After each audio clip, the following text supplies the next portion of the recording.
పరిశుద్ధ నామానికి కృతజ్ఞత స్తుతులు. పరిశుద్ధ నామಕ್ಕೆ కృతజ్ఞతా స్తుతిಗಳು. ఈ ఉదయకాలం ఈ ఆరాధనకి చేరువచ్చిన మీ అందరికీ నా హృదయపూర్వకమైన వందనాలు. ಬೆಳಗಿನ ಜಾವದ ಆರಾಧನೆಗೆ ಕೂಡಿ ಬಂದಿರುವ ನಿಮ್ಮೆಲ್ಲರಿಗೂ ನನ್ನ ಹೃದಯಪೂರ್ವಕವಾದ ವಂದನೆಗಳು. రోమా పత్రిక ರೋಮಾಪುರದವರಿಗೆ ಬರೆದಂತ ಪತ್ರಿಕೆ 12వ అధ్యాయం 12ನೇ ಅಧ್ಯಾಯ 19వ వచనం 21వ వచనం. 19ನೇ ವಚನ ಹಾಗೂ 21ನೇ ವಚನ. ప్రియులారా, ಪ್ರಿಯರೇ, మీకు మీరే పగ తీర్చుకొనక ನಿಮ್ಮಷ್ಟಕ್ಕೆ ನೀವೇ ಹಾಗೆ ತೀರಿಸಿಕೊಳ್ಳದೆ దేవుని ఉగ్రతకు చోటీయుడి. ದೇವರ ದಂಡನೆಗೆ ಸ್ಥಳ ಕೊಡಿರಿ. పగ తీర్చుట నా పని, ಹಾಗೆ ತೀರಿಸುವುದು ನನ್ನ ಕೆಲಸ. నేనే ప్రతిఫలం ఇత్తును, ನಾನೇ ಪ್ರತಿಫಲವನ್ನು ಕೊಡುವೆನು అని ప్రభు చెప్పుచున్నాడని రాయబడి ఉన్నది ಅಂತ ಕರ್ತನು ಹೇಳುತ್ತಿದ್ದಾನೆಂಬುದಾಗಿ ಬರೆಯಲ್ಪಟ್ಟಿದೆ. 21వ వాక్యం. 21ನೇ ವಾಕ್ಯ. కీడు వలన జయింపబడక ಕೇಡಿನಿಂದ ಜಯವನ್ನು ಹೊಂದದೆ మేలు చేత కీడును జయించుము. ಮೇಲಿನಿಂದ ಕೇಡನ್ನು ಜಯಿಸು. తలపైకి వివరిస్తాను. ತಲೆ ಮೇಲಕ್ಕೆತ್ತಿ ವಿವರಿಸ್ತೇವೆ. ప్రియులారా, ಪ್ರಿಯರೇ, ప్రియులారా, ಪ್ರಿಯರೇ, మీకు మీరే పగ తీర్చుకొనక ನಿಮ್ಮಷ್ಟಕ್ಕೆ ನೀವೇ ಹಾಗೆ ತೀರಿಸಿಕೊಳ್ಳದೆ దేవుని యొక్క ఉగ్రత చోటివ్వండి. ದೇವರ ಉಗ್ರತೆಗೆ ಸ್ಥಳ ಕೊಡಿರಿ. పగ తీర్చుకొనట నా పని, పగ తీర్చుకొనట అది మీ పని కాదు. ಹಾಗೆ ತೀರಿಸುವುದು ಅದು ನನ್ನ ಕೆಲಸ, ಹಾಗೆ ತೀರಿಸುವುದು ನಿಮ್ ಕೆಲಸ ಅಲ್ಲ. నేనే మీకు ప్రతిఫలం ఇస్తాను, ನಾನೇ ನಿಮಗೆ ಪ್ರತಿಫಲವನ್ನು ಕೊಡುತ್ತೇನೆ. కీడు వలన జయింపబడక ಕೇಡಿನಿಂದ ಜಯಿಸಲ್ಪಡದೆ మేలు చేసి కీడును జయించండి ಮೇಲನ್ನು ಮಾಡಿ ಕೇಡನ್ನು ಜಯಿಸಿರಿ అన్న ఈ వర్తమానాన్ని ಎಂಬಂತ ಈ ವರ್ತಮಾನವನ್ನು రోమాలో ఉన్న సంఘానికి పరిశుద్ధుడైన పౌలు గారు అందిస్తున్న వాక్య భాగం. ರೋಮಾದಲ್ಲಿರುವಂತವರಿಗೆ ಪರಿಶುದ್ಧನಾದ ಪೌಲನು ಹೇಳ್ತಾ ಇರುವಂತ ವಾಕ್ಯ. ప్రియులారా అని ఎవరినంటారు? ಪ್ರಿಯರೇ ಅಂತ ಯಾರನ್ನು ಕರೀತಾರೆ? అన్యజనుల్ని ప్రియులా అంటారా? ಅನ್ಯ ಜನರನ್ನು ಪ್ರಿಯರೇ ಅಂತ ಹೇಳ್ತಾರಾ? మోయాబీయుల్ని ప్రియులు అని పిలిచాడా దేవుడు? ದೇವರು మోయాబియರನ್ನು ಪ್ರಿಯರೇ ಅಂತ ಕರೀತಾ ಇದ್ದಾನ? ఐగుప్తి ప్రజల్ని ప్రియులారా అని దేవుడు పిలిచాడా? ಐಗುಪ್ತ ಪ್ರಜೆಗಳನ್ನು ಪ್ರಿಯನೇ ಅಂತ ಕರೀತಾ ಇದ್ದಾನ? దేవుడు పిలవలేదు, ದೇವರು ಕರೀಲಿಲ್ಲ.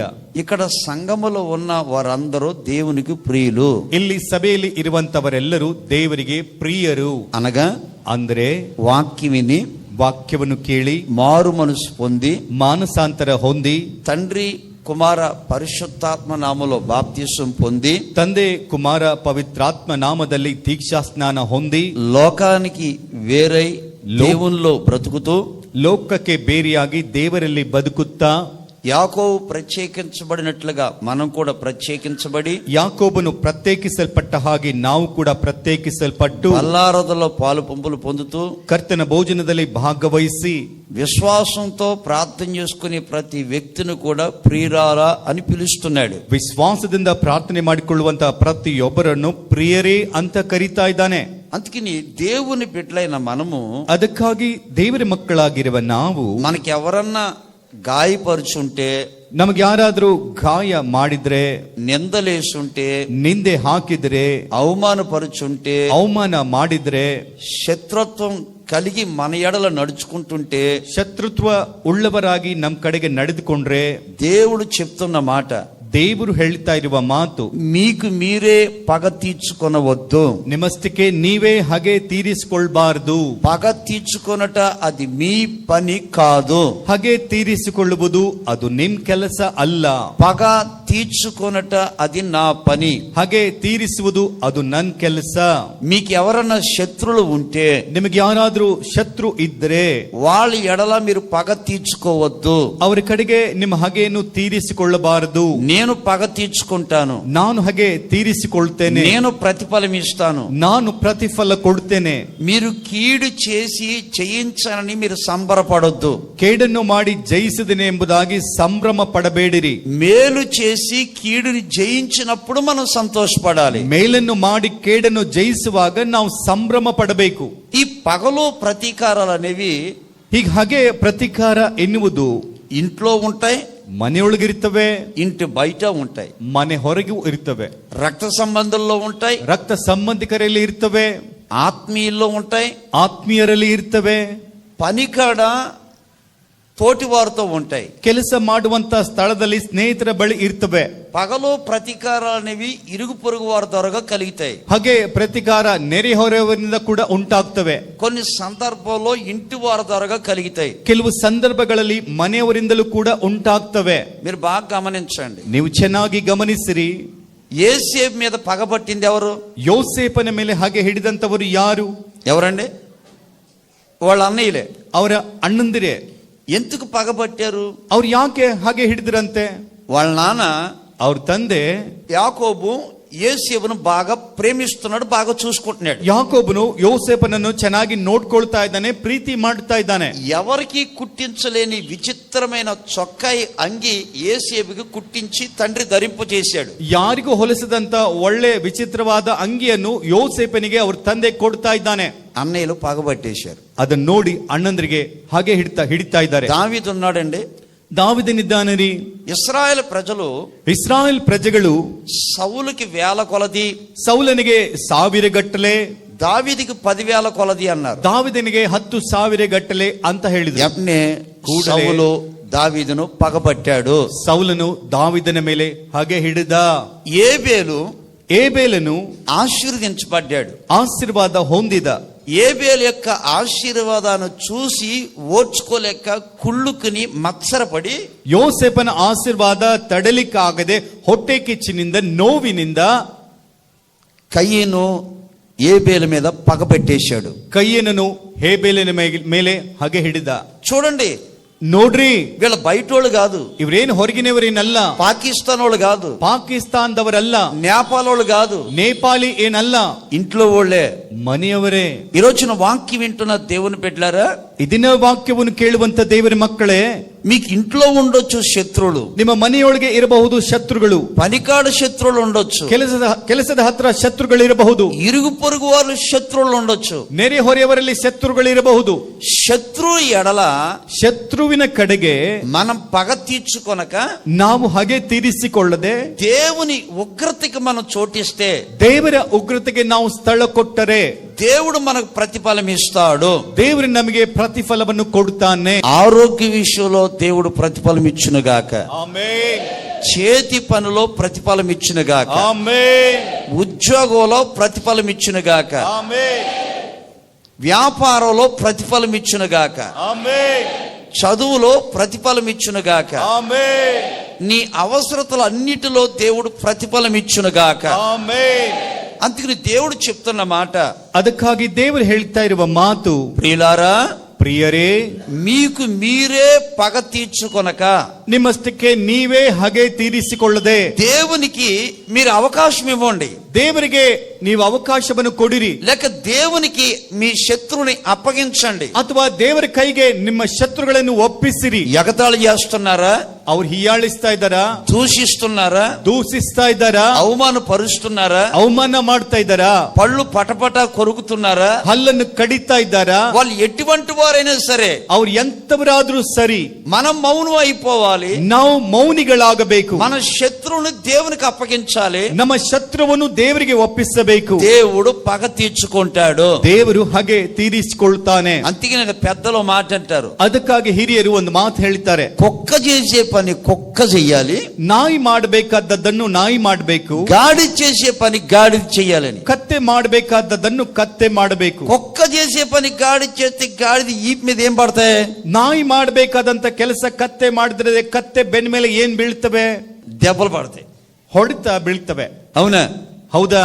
అందుకనే ಅದಕ್ಕಾಗಿ మనకు ఒకవేళ శత్రువులు ఉండొచ్చు, ನಮಗೆ ಒಂದು ವೇಳೆ ಶತ್ರು ಇರಬಹುದು. అది కోడలే కావచ్చు, ಅದು ಸೊಸೆಯೇ ಆಗಿರಬಹುದು, అది అత్తగారే కావచ్చు, ಅದು ಅತ್ತೆಯವರೇ ಆಗಿರಬಹುದು, అది తమ్ముడే కావచ్చు, ಅದು ತಮ್ಮನೇ ಆಗಿರಬಹುದು, అది అన్నయ్యే కావచ్చు, ಅದು ಅಣ್ಣನೇ ಆಗಿರಬಹುದು, స్నేహితుడే కావచ్చు, ಸ್ನೇಹಿತನೇ ಆಗಿರಬಹುದು, కన్న తల్లే కావచ్చు, ಹೆತ್ತ ತಾಯಿ ಆಗಿರಬಹುದು, కన్న తండ్రే కావచ్చు, ಹೆತ್ತ ತಂದೆಯಾಗಿರಬಹುದು, ఇంకెవరైనా కావచ్చు. ಇನ್ಯಾರಾದ್ರೂ ಆಗಿರಬಹುದು. మనం మాత్రం పగ తీర్చుకోకూడదు, ನಾವು ಮಾತ್ರ ಹಾಗೆ ತೀರಿಸಿಕೊಳ್ಬಾರ್ದು. దేవుని ఉగ్రతకు చోటివ్వాలి. ದೇವರ ಉಗ್ರತೆಗೆ ಸ್ಥಳ ಕೊಡಬೇಕು. ఒక రోజున ಒಂದು ದಿನ ఇశ్రాయేల్లో కొంతమంది పెద్దలు ಇಸ್ರಾಯೇಲರಲ್ಲಿ ಕೆಲವರು ಹಿರಿಯರು యెఫ్తా దగ్గరికి వెళ్ళారు. యొప్ತನ ಬಳಿಗೆ ಹೋದರು. పెద్దలందరూ కూడగట్టుకుని వచ్చారు ఏంటో అని అడిగిన. ಹಿರಿಯರೆಲ್ಲ ಕೂಡಿ ಬಂದಿದ್ದಾರೆ ಏನೋ ಅಂತ ಅನ್ಕೊಂಡ ಈತ. ఏమీ లేదు బాబు, ಏನಿಲ್ಲ ಬಿಡಪ್ಪ, అప్పుడు నువ్వు ఇల్లు వదిలిపెట్టి వచ్చేసావు, ಆಗ ನೀನು ಮನೆ ಬಿಟ್ಟು ಬಂದಿದ್ದೀಯಾ, మా పరిస్థితులు బాగోక నిన్ను ఆదుకోలేకపోయాం, ನಮ್ಮ ಪರಿಸ್ಥಿತಿ ಅವಾಗ ಸರಿಯಾಗಿ ಇಲ್ಲದಕ್ಕಾಗಿ ನಿಮ್ಮನ್ನು ನೋಡ್ಲಿಕ್ಕೆ ಆಗ್ಲಿಲ್ಲ, మాకు కొంచెం అవసరం వచ్చింది, ಈಗ ನಮಗೆ ಅವಶ್ಯಕತೆ ಬಂದಿದೆ. నీకును మాకును అమోనీయులు శత్రువులు, ನಿನಗೂ ನನಗೂ ಅಮೋನಿಯರು ಶತ್ರುಗಳು. వాళ్ళు మా కుటుంబంలో మమ్మల్ని ప్రశాంతంగా బ్రతకనివ్వట్లే. ಅವರು ನಮ್ಮ ಕುಟುಂಬದಲ್ಲಿ ಪ್ರಶಾಂತತೆಯಿಂದ ಬದುಕಲಿಕ್ಕೆ ಬಿಡ್ತಾ ಇಲ್ಲ. ఆడపిల్లలు ఇల్లు దాటి వెళ్ళి మళ్ళా బయటకు వచ్చారో లేదన్న టెన్షన్ మాకు. ಹೆಣ್ಮಕ್ಳು ಮನೆ ಬಿಟ್ಟು ಹೊರಗೆ ಹೋಗಿ ಮತ್ತೆ ಮನೆಗೆ ಬರ್ತಾರೋ ಇಲ್ವೋ ಎಂಬುದಾಗಿ ನಮಗೆ ಟೆನ್ಷನ್ ಆಗ್ತಾ ಇದೆ. భార్య పిల్లల్ని ఇంటిగాడి పెట్టి పనికి వెళ్ళి వచ్చేదాకా నెమ్మదలేదు. ನಮ್ಮ ಹೆಂಡತಿ ಮಕ್ಕಳನ್ನು ಮನೆ ಹತ್ರ ಇಟ್ಟು ನಾವು ಕೆಲಸಕ್ಕೆ ಹೋಗಿ ಬರುವವರೆಗೂ ನಮಗೆ ನೆಮ್ಮದಿ ಇರ್ತಾ ಇಲ್ಲ.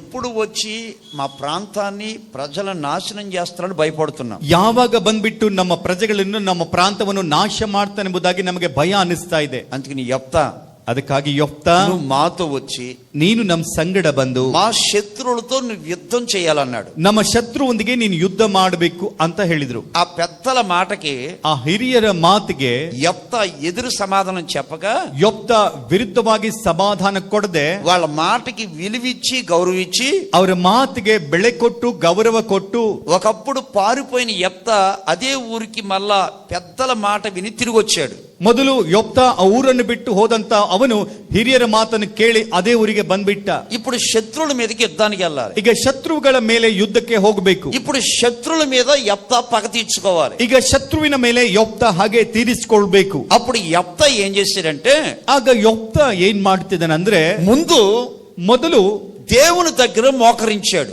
ದೇವರ ಹತ್ರ ಮೊಣಕಾಲು ಹಾಕಿದ, రెండు చేతులు పైకెత్తాడు, ಎರಡು ಕೈಗಳನ್ನು ಮೇಲಕ್ಕೆ ಎತ್ತಿದ. తనకి ఎవరైతే శత్రువులు ఉన్నారో, ತನಗೆ ಯಾರ್ಯಾರು ಶತ್ರು ಇದ್ದಾರೋ ఆ శత్రువుల గురించి, వారు మాట్లాడిన మాటల గురించి, వారు ఫేలాపుల గురించి దేవుని దగ్గర ప్రార్థన చేశాడు. ಆ ಶತ್ರುವಿನ ಕುರಿತಾಗಿ ಅವರು ನುಡಿದಂತ ನುಡಿಗಳ ನಿಮಿತ್ತವಾಗಿ ಮಾತಾಡಿದ ಮಾತುಗಳ ನಿಮಿತ್ತವಾಗಿ ದೇವರ ಹತ್ರ ಮೊರೆ ಇಡ್ತಾ ಇದ್ದಾನೆ. ಅಯ್ಯಾ నాకు చాలా మంది శత్రువులు ఉన్నారు, ನನಗೆ ತುಂಬಾ ಜನ ಶತ್ರು ಇದ್ದಾರೆ.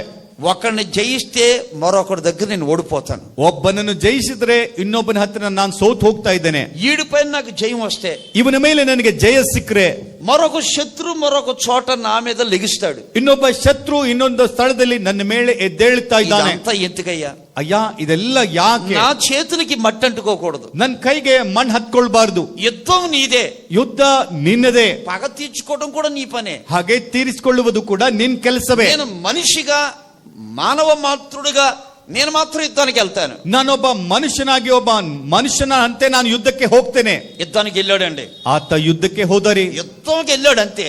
ಯುದ್ಧಕ್ಕೆ ಆತ ಹೋದ ಅಷ್ಟೇ. దేవుడే శత్రువుల మీద పగ తీర్చుకున్నాడు, ದೇವರೇ ಶತ್ರುವಿನ ಮೇಲೆ ಹಾಗೆ ತೀರಿಸಿಕೊಂಡ. యెఫ్తా యుద్ధానికి వెళ్ళాడు, ಯೆಫ್ತಾ ಯುದ್ಧಕ್ಕೆ ಹೋದ.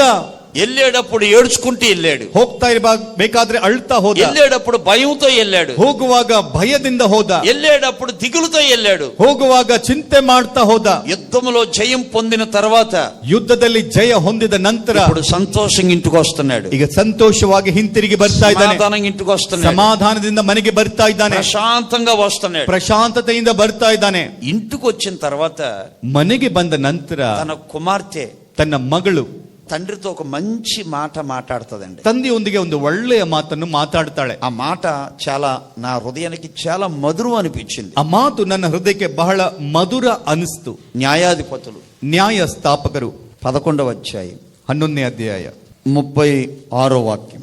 36ನೇ ವಾಕ್ಯ. యెహోవా నీ శత్రువులైన ನಿನ್ನ ಶತ್ರುಗಳಾದ అమోనీయుల మీద ಅಮ್ಮೋನಿಯರಿಗೆ పగ తీర్చుకుని ఉన్నాడని అతనితో అనెను.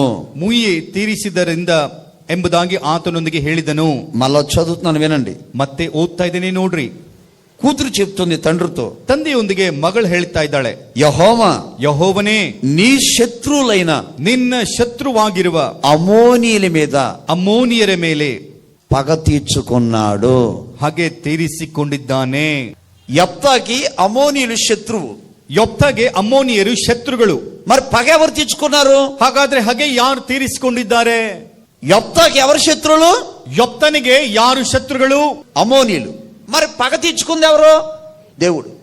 గమనించండి, ಗಮನಿಸಿರಿ, నీకు ఎవరైనా శత్రువులు ఉంటే ನಿನಗೆ ಯಾರಾದ್ರೂ ಶತ್ರು ಇದ್ರೆ ఆయన పగ తీర్చుకోవాలి. ಆತನ ಹಾಗೆ ತೀರಿಸಿಕೊಳ್ಬೇಕು.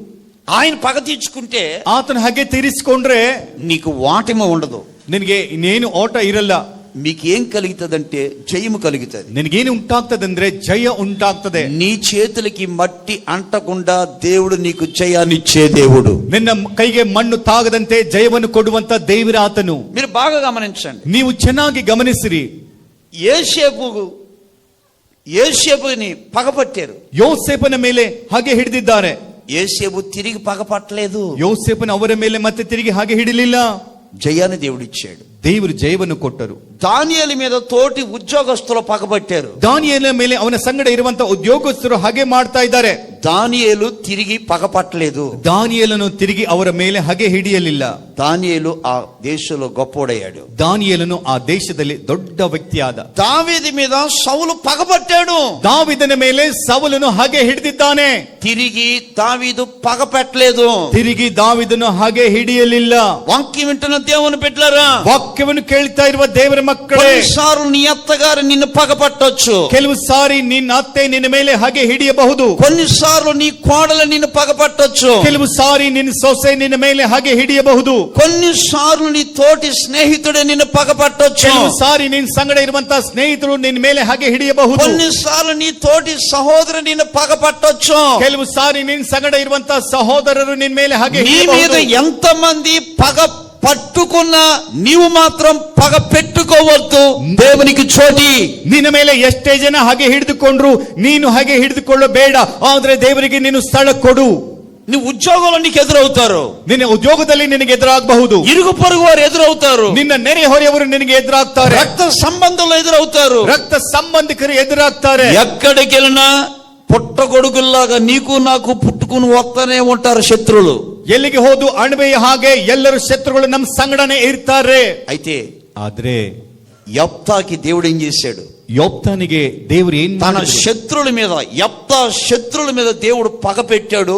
ఆ శత్రువుల్ని నేల కరిపించాడు. యెఫ్తాకి దేవుడు జయమిచ్చాడు. ತನ್ನ ಶತ್ರುಗಳು ಅಂದ್ರೆ ಯೋಪ್ತನ ಶತ್ರುಗಳನ್ನು ದೇವರು ನೆಲಕ್ಕೆ ಅಂಟುವ ಹಾಗೆ ಮಾಡಿ ಯೋಪ್ತನಿಗೆ ದೇವರು ಜಯವನ್ನು ಕೊಟ್ರು. శత్రువు ఎడల మన ఆత్మీయ జీవితము ఎలాగ నడుచుకోవాలి? ಶತ್ರುವಿನ ಕಡೆಗೆ ನಮ್ಮ ಆತ್ಮಿಕ ಜೀವನ ಹೇಗೆ ನಡೆದುಕೊಳ್ಬೇಕು?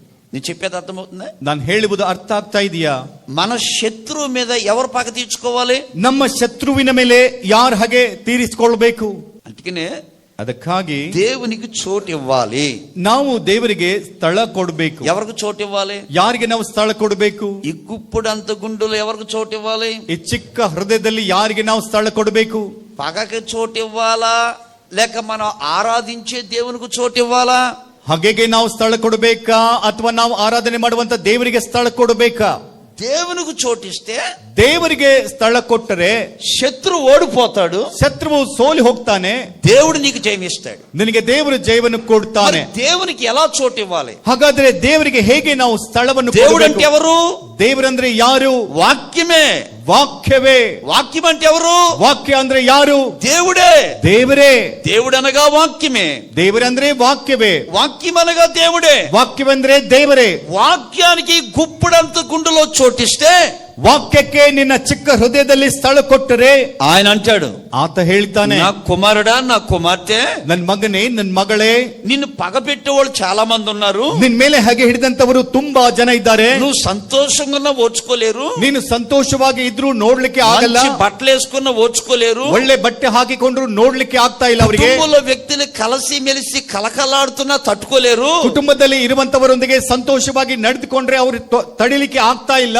అయినా వాళ్ళ ఎడల నువ్వు మౌనంగా ఉన్నావు, ಆದ್ರೂ ಅವರ ಕಡೆಗೆ ನೀನು ಮೌನದಿಂದ ಇದ್ದೀಯಾ, నీ గుండెలో నాకు చోటిచ్చావు, ನಿನ್ನ ಹೃದಯದಲ್ಲಿ ನನಗೆ ನೀನು ಸ್ಥಳ ಕೊಟ್ಟಿದ್ದೀಯಾ, వాళ్ళ సంగతి నేను చూసుకుంటాను అంటాడు ఆయన. ಅವರ ವಿಷಯ ನಾನ್ ನೋಡ್ಕೊಳ್ತೇನೆ ಅಂತ వాళ్ళ ಹೇಳ್ತಾನೆ. విషయాలు నేను పట్టించుకుంటాను అంటాడు. ಅವರ ವಿಷಯ ನಾನೇ ನೋಡ್ಕೊಳ್ತೇನೆ ಅಂತ ಹೇಳ್ತಾನೆ. వాళ్ళని ఎక్కడ ముంచాలో అక్కడ ముంచుతాను అంటాడు. ಅವರನ್ನು ಎಲ್ಲಿ ಮುಳುಗಿಸಬೇಕು ಅಲ್ಲಿ ಮುಳುಗಿಸ್ತೇನೆ ಅಂತ ఎక్కడ ಹೇಳ್ತಾನೆ. తొక్కాలో అక్కడ తొక్కుతాడు. ನಾನು ಎಲ್ಲಿ ತುಳಿಬೇಕು ಅಲ್ಲಿ ತುಳಿದು ಹಾಕ್ತೇನೆ. ఇశ్రాయేల్ ప్రజలను వెంటాడుతున్న పగ పెట్టే శత్రువుని సముద్రంలో తొక్కేశాడు ఆయన. ಇಸ್ರಾಯೇಲ್ ಪ್ರಜೆಗಳನ್ನು ಹಿಂಬಾಲಿಸಿ ಹಾಗೆ ಇಡ್ತಾ ಇರುವಂತಹ ಪ್ರಜೆಗಳನ್ನು ಸಮುದ್ರದಲ್ಲಿ ಮುಳುಗಿಸಿದ ಆತ. ఇశ్రాయేల్ ప్రజలను పగ పెట్టిన శత్రు ఫిలిష్తీయుడైన గొలియాతును దేవుడు తొక్కేశాడు ఆయన. ಇಸ್ರಾಯೇಲ್ ಪ್ರಜೆಗಳು ಹಾಗೆ ಹಿಡಿದಂತವರನ್ನು ಫಿಲಿಸ್ತಿಯನ ಕೈಗೆ ಗೊಲ್ಯಾತನ ಕಾಲಿನ ಕೆಳಗೆ ತುಳಿಯುವ ಹಾಗೆ ಮಾಡಿದ. పాత నిబంధన కాలంలో భక్తుల్ని పగపట్టారు, ఆ భక్తులు తిరిగి పగ పట్టలేదు, దేవుడు వాళ్ళ శత్రువును తొక్కేశాడు. ಹಳೆ ಒಡಂಬಡಿಕೆಯ ಭಕ್ತರ ಮೇಲೆ ಹಾಗೆ ಹಿಡಿದ್ರು, ಆ ಭಕ್ತರು ತಿರುಗಿ ಹಾಗೆ ಹಿಡಿಯಲಿಲ್ಲ, ದೇವರು ಅವರನ್ನು ತುಳಿದು ಹಾಕಿದ್ರು. ఈ రోజు దేవుని వాక్యం మీరు వినండి, ದೇವರ ವಾಕ್ಯವನ್ನು ನೀವು ಕೇಳ್ರಿ, ఆ వాక్యాన్ని మీ గుండెల్ని అప్పగించండి, ಆ ವಾಕ್ಯವನ್ನು ನಿಮ್ಮ ಹೃದಯಕ್ಕೆ ಒಪ್ಪಿಸಿರಿ, ఆ రీతిగా మీరు నడుచుకోండి. ಆ ವಿಧವಾಗಿ ನೀವು ನಡೆದುಕೊಳ್ಳ್ರಿ. నువ్వు వాళ్ళ ముందే నీ జీవితం జయ జీవితం కలిగి ప్రశాంతంగా బ్రతికేటట్లుగా ఆయన చేయుటకు శక్తి కలిగిన దేవుడు. ಅವರ ಮುಂದೆ ನಿನ್ನ ಜೀವನ ಜಯ ಜೀವನವಾಗಿ ಪ್ರಶಾಂತತೆಯಿಂದ ಬದುಕುವ ಹಾಗೆ ಮಾಡುವಂತ ದೇವರಾತನು. ఒక 4 లేక 5 ಒಂದು 4 ಅಥವಾ 5 ವಿಷಯಗಳನ್ನು ನಾನು ಹೇಳ್ತೇನೆ. మొదటి మాట, ಮೊದಲನೇ ಮಾತು, శత్రువుని ప్రేమించండి. ಶತ್ರುಗಳನ್ನು ಪ್ರೀತಿ ಮಾಡಿರಿ. మత్తయి సువార్త ಮತ್ತಾಯನು ಬರೆದ ಸುವಾರ್ತೆ 5వ అధ్యాయం 5ನೇ ಅಧ್ಯಾಯ 43వ వాక్యం, 43ನೇ ವಾಕ್ಯ, 44వ వాక్యం. 44ನೇ ವಾಕ್ಯ. నీ పొరుగు వారిని ప్రేమించి ನಿನ್ನ ನೆರೆಯವರನ್ನು ಪ್ರೀತಿಸಿ నీ శత్రువును ద్వేషించమని చెప్పబడిన మాట మీరు విన్నారు కదా. ನಿನ್ನ ವೈರಿಯನ್ನು ಹಾಗೆ ಮಾಡಬೇಕೆಂದು ಹೇಳಿದೆ ಹಾಗೆ ಎಂಬುದಾಗಿ ಕೇಳಿದ್ದಿರಲ್ಲ. పాత నిబంధన కాలంలో ಹಳೆಯ ಒಡಂಬಡಿಕೆ ಕಾಲದಲ್ಲಿ పొరుగు వారిని ప్రేమించాలి, ನೆರೆಯವರನ್ನು ಪ್ರೀತಿ ಮಾಡಬೇಕು. ఇరుగు పొరుగును ప్రేమించాలి. ನೆರೆ ಹೊರೆಯವರನ್ನು ನಾವು ಪ್ರೀತಿ ಮಾಡಬೇಕು. ధర్మశాస్త్రం. ಇದು ಧರ್ಮಶಾಸ್ತ್ರ. శత్రువును ద్వేషించాలి, ಶತ್ರುಗಳನ್ನು ದ್ವೇಷಿಸಬೇಕು. ధర్మశాస్త్ర పద్ధతి ఏంటంటే, ಧರ್ಮಶಾಸ್ತ್ರದ ಪದ್ಧತಿ ಏನಂದ್ರೆ, పంటికి పన్ను కంటికి కన్ను, ಹಲ್ಲಿಗೆ ಹಲ್ಲು ಕಣ್ಣಿಗೆ ಕಣ್ಣು, ఇలా ఉండేది పోరాటం అన్నమాట. ಹೀಗೆಲ್ಲ ಇರ್ತಾ ಇತ್ತು ಹೋರಾಟ. మరి అదే పాత నిబంధనల కాలంలో భక్తులు కూడా, ಅದೇ ಹಳೆ ಒಡಂಬಡಿಕೆಯ ಕಾಲದಲ್ಲಿ ಭಕ್ತರು ಕೂಡ ధర్మశాస్త్రం తెలుసు ఉండి కూడా, ಧರ್ಮಶಾಸ್ತ್ರವನ್ನು ಅರಿತು ಕೂಡ ఈ గ్రంథంలో ఉందే, ಈ ಗ್ರಂಥದಲ್ಲಿ ಇದೆ మా శత్రువులు ద్వేషించమని, ನಮ್ಮ ಶತ್ರುವನ್ನು ದ್ವೇಷಿಸಬೇಕಂತ. అని దాన్ని ఆధారం చేసుకుని శత్రువులు ద్వేషించలా. ಅದನ್ನು ಆಧಾರ ಮಾಡಿಕೊಂಡು ಶತ್ರುವನ್ನು ದ್ವೇಷಿಸಲಿಲ್ಲ. శత్రువులు కూడా పాత నిబంధన కాలములో దానియేలు అంటోళ్ళు, లేక ఏమండి దావీదులు అంటోళ్ళు, లేక ఏసేబులు అంటోళ్ళు, శత్రువులు కూడా వాళ్ళు ప్రేమించారు. ದಾವಿದನನ್ನು ಕೂಡ ಹಳೆ ಒಡಂಬಡಿಕೆ ಕಾಲದಲ್ಲಿ ದಾನಿಯೇಲನಂತವರು, ದಾವಿದನಂತರವರು, ಯೋಸೇಫನಂತವರು ಶತ್ರುಗಳನ್ನು ಕೂಡ ಪ್ರೀತಿ ಮಾಡ್ತಾ ಇದ್ದಾರೆ. ఇప్పుడు 44వ వాక్యం, ಈಗ 44ನೇ ವಾಕ್ಯ, నేను మీతో చెప్పినది ఏమనగా, ನಾನು ನಿಮಗೆ ಹೇಳುವುದೇನೆಂದರೆ, మీరు పరలోకమందు మీ తండ్రికి కుమారులై ఉండినట్లు ನೀವು ಪರಲೋಕದಲ್ಲಿರುವ ನಿಮ್ಮ ತಂದೆಗೆ ಮಕ್ಕಳಾಗಿರುವ ಹಾಗೆ మీ శత్రువుల్ని ప్రేమించుడి, ನಿಮ್ಮ ವೈರಿಗಳನ್ನು ಪ್ರೀತಿಸಿರಿ, మిమ్మును హింసించే వారి కొరకు ప్రార్థన చెయ్యండి. ನಿಮ್ಮನ್ನು ಹಿಂಸೆ ಪಡಿಸುವವರಿಗೋಸ್ಕರ ದೇವರಿಗೆ ಪ್ರಾರ್ಥಿಸಿರಿ. ఇప్పుడు యేసయ్య ఏం చెప్తున్నాడు? ಈಗ ಯೇಸು ಸ್ವಾಮಿ ಏನ್ ಹೇಳ್ತಾ ಇದ್ದಾನೆ, శత్రు ఎడల మనం ఎలా ఉండాలంటే, ಶತ್ರುಗಳ ಕಡೆಗೆ ನಾವು ಹೇಗಿರ್ಬೇಕಂದ್ರೆ, మీ శత్రువును మీరు ప్రేమించండి. ನಿಮ್ಮ ಶತ್ರುವನ್ನು ನೀವು ಪ್ರೀತಿಸಿರಿ. మీ శత్రు మిమ్మల్ని హింసిస్తే ఉంటే, ನಿಮ್ಮ ಶತ್ರು ನಿಮ್ಮನ್ನು ಹಿಂಸೆ ಮಾಡ್ತಾ ಇದ್ರೆ శత్రువు కొరకు ప్రార్థన చెయ్యండి. ಶತ್ರುವಿಗಾಗಿ ಪ್ರಾರ್ಥನೆ ಮಾಡಿರಿ. బాగా గమనించండి, ಚೆನ್ನಾಗಿ ಗಮನಿಸಿರಿ. ఇందాకే చెప్పాను, ಇದಕ್ಕಿಂತ ಮುಂಚೆ ನಾನು ಹೇಳಿದೆ, శత్రువులు ఎక్కడో ఉండరు, మనతోనే ఉంటారన్న నేను. ಶತ್ರು ಬೇರೆ ಎಲ್ಲಿಯೂ ಇರಲ್ಲ, ನಮ್ಮೊಂದಿಗೆ ಇರ್ತಾರೆ ಎಂಬುದಾಗಿ ನಾನು ಹೇಳಿದೆ. ఒకవేళ నీకు అన్నయ్య శత్రువా, ಒಂದ್ ವೇಳೆ ನಿನ್ನ ಅಣ್ಣ ನನಗೆ ಶತ್ರುವ, నీకు ప్రతిదానికి అడ్డుపడుతున్నాడా, ಪ್ರತಿ ವಿಷಯದಲ್ಲಿ ಅಡ್ಡಿ ಬರ್ತಾ ಬರ್ತಾ ಇದ್ದಾನ, లేక నీ తమ్ముడే నీకు శత్రువా, ಅಥವಾ ನಿಮ್ ತಮ್ಮನೇ ನಿನಗೆ ಶತ್ರುವ, నీకు ప్రతి విషయంలో అడ్డుపడుతున్నాడా, ಪ್ರತಿ ವಿಷಯದಲ್ಲಿ ಅಡ್ಡಿ ಬರ್ತಾ ಇದ್ದಾನ, లేకపోతే ఇంటిలోనే నీకు శత్రువులు ఉన్నారా, ಅಥವಾ ಮನೆಯಲ್ಲೇ ನಿನಗೆ ಶತ್ರು ಇದ್ದಾನ, చూటుపోటు మాటలతో గాయపరుస్తున్నారా, ಚಿಕ್ಕ ಚಿಕ್ಕ ಚುಚ್ಚುವಂತ ಮಾತಿನಿಂದ ಗಾಯ ಪಡಿಸ್ತಾ ಇದ್ದಾನೆ. దేవుడు చెప్తున్నారు, ದೇವರು ಹೇಳ್ತಾ ಇದ್ದಾನೆ, దేవునికి చోటు ఇవ్వటం అంటే ದೇವರಿಗೆ ಸ್ಥಳ ಕೊಡುವುದಂದ್ರೆ నిన్ను హింసించే వారి కొరకు నువ్వు ప్రార్థన చెయ్యి.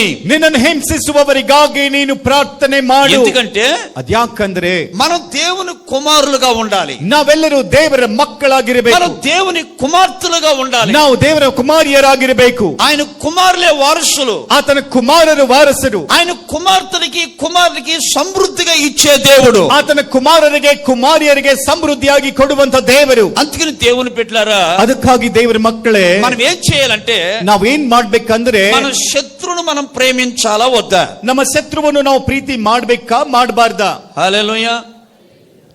సరే, ಸರಿ, నిన్ను బాధ పెట్టే వ్యక్తి ನಿನ್ನ ಮನಸ್ಸನ್ನು ನೋಯಿಸುವಂತ ವ್ಯಕ್ತಿ నీకు ఎదురు పడింది, ನಿನಗೆ ಎದುರು ಬಂದಿದ್ದಾಳೆ. అప్పుడు మనం ఏం చేయాలి?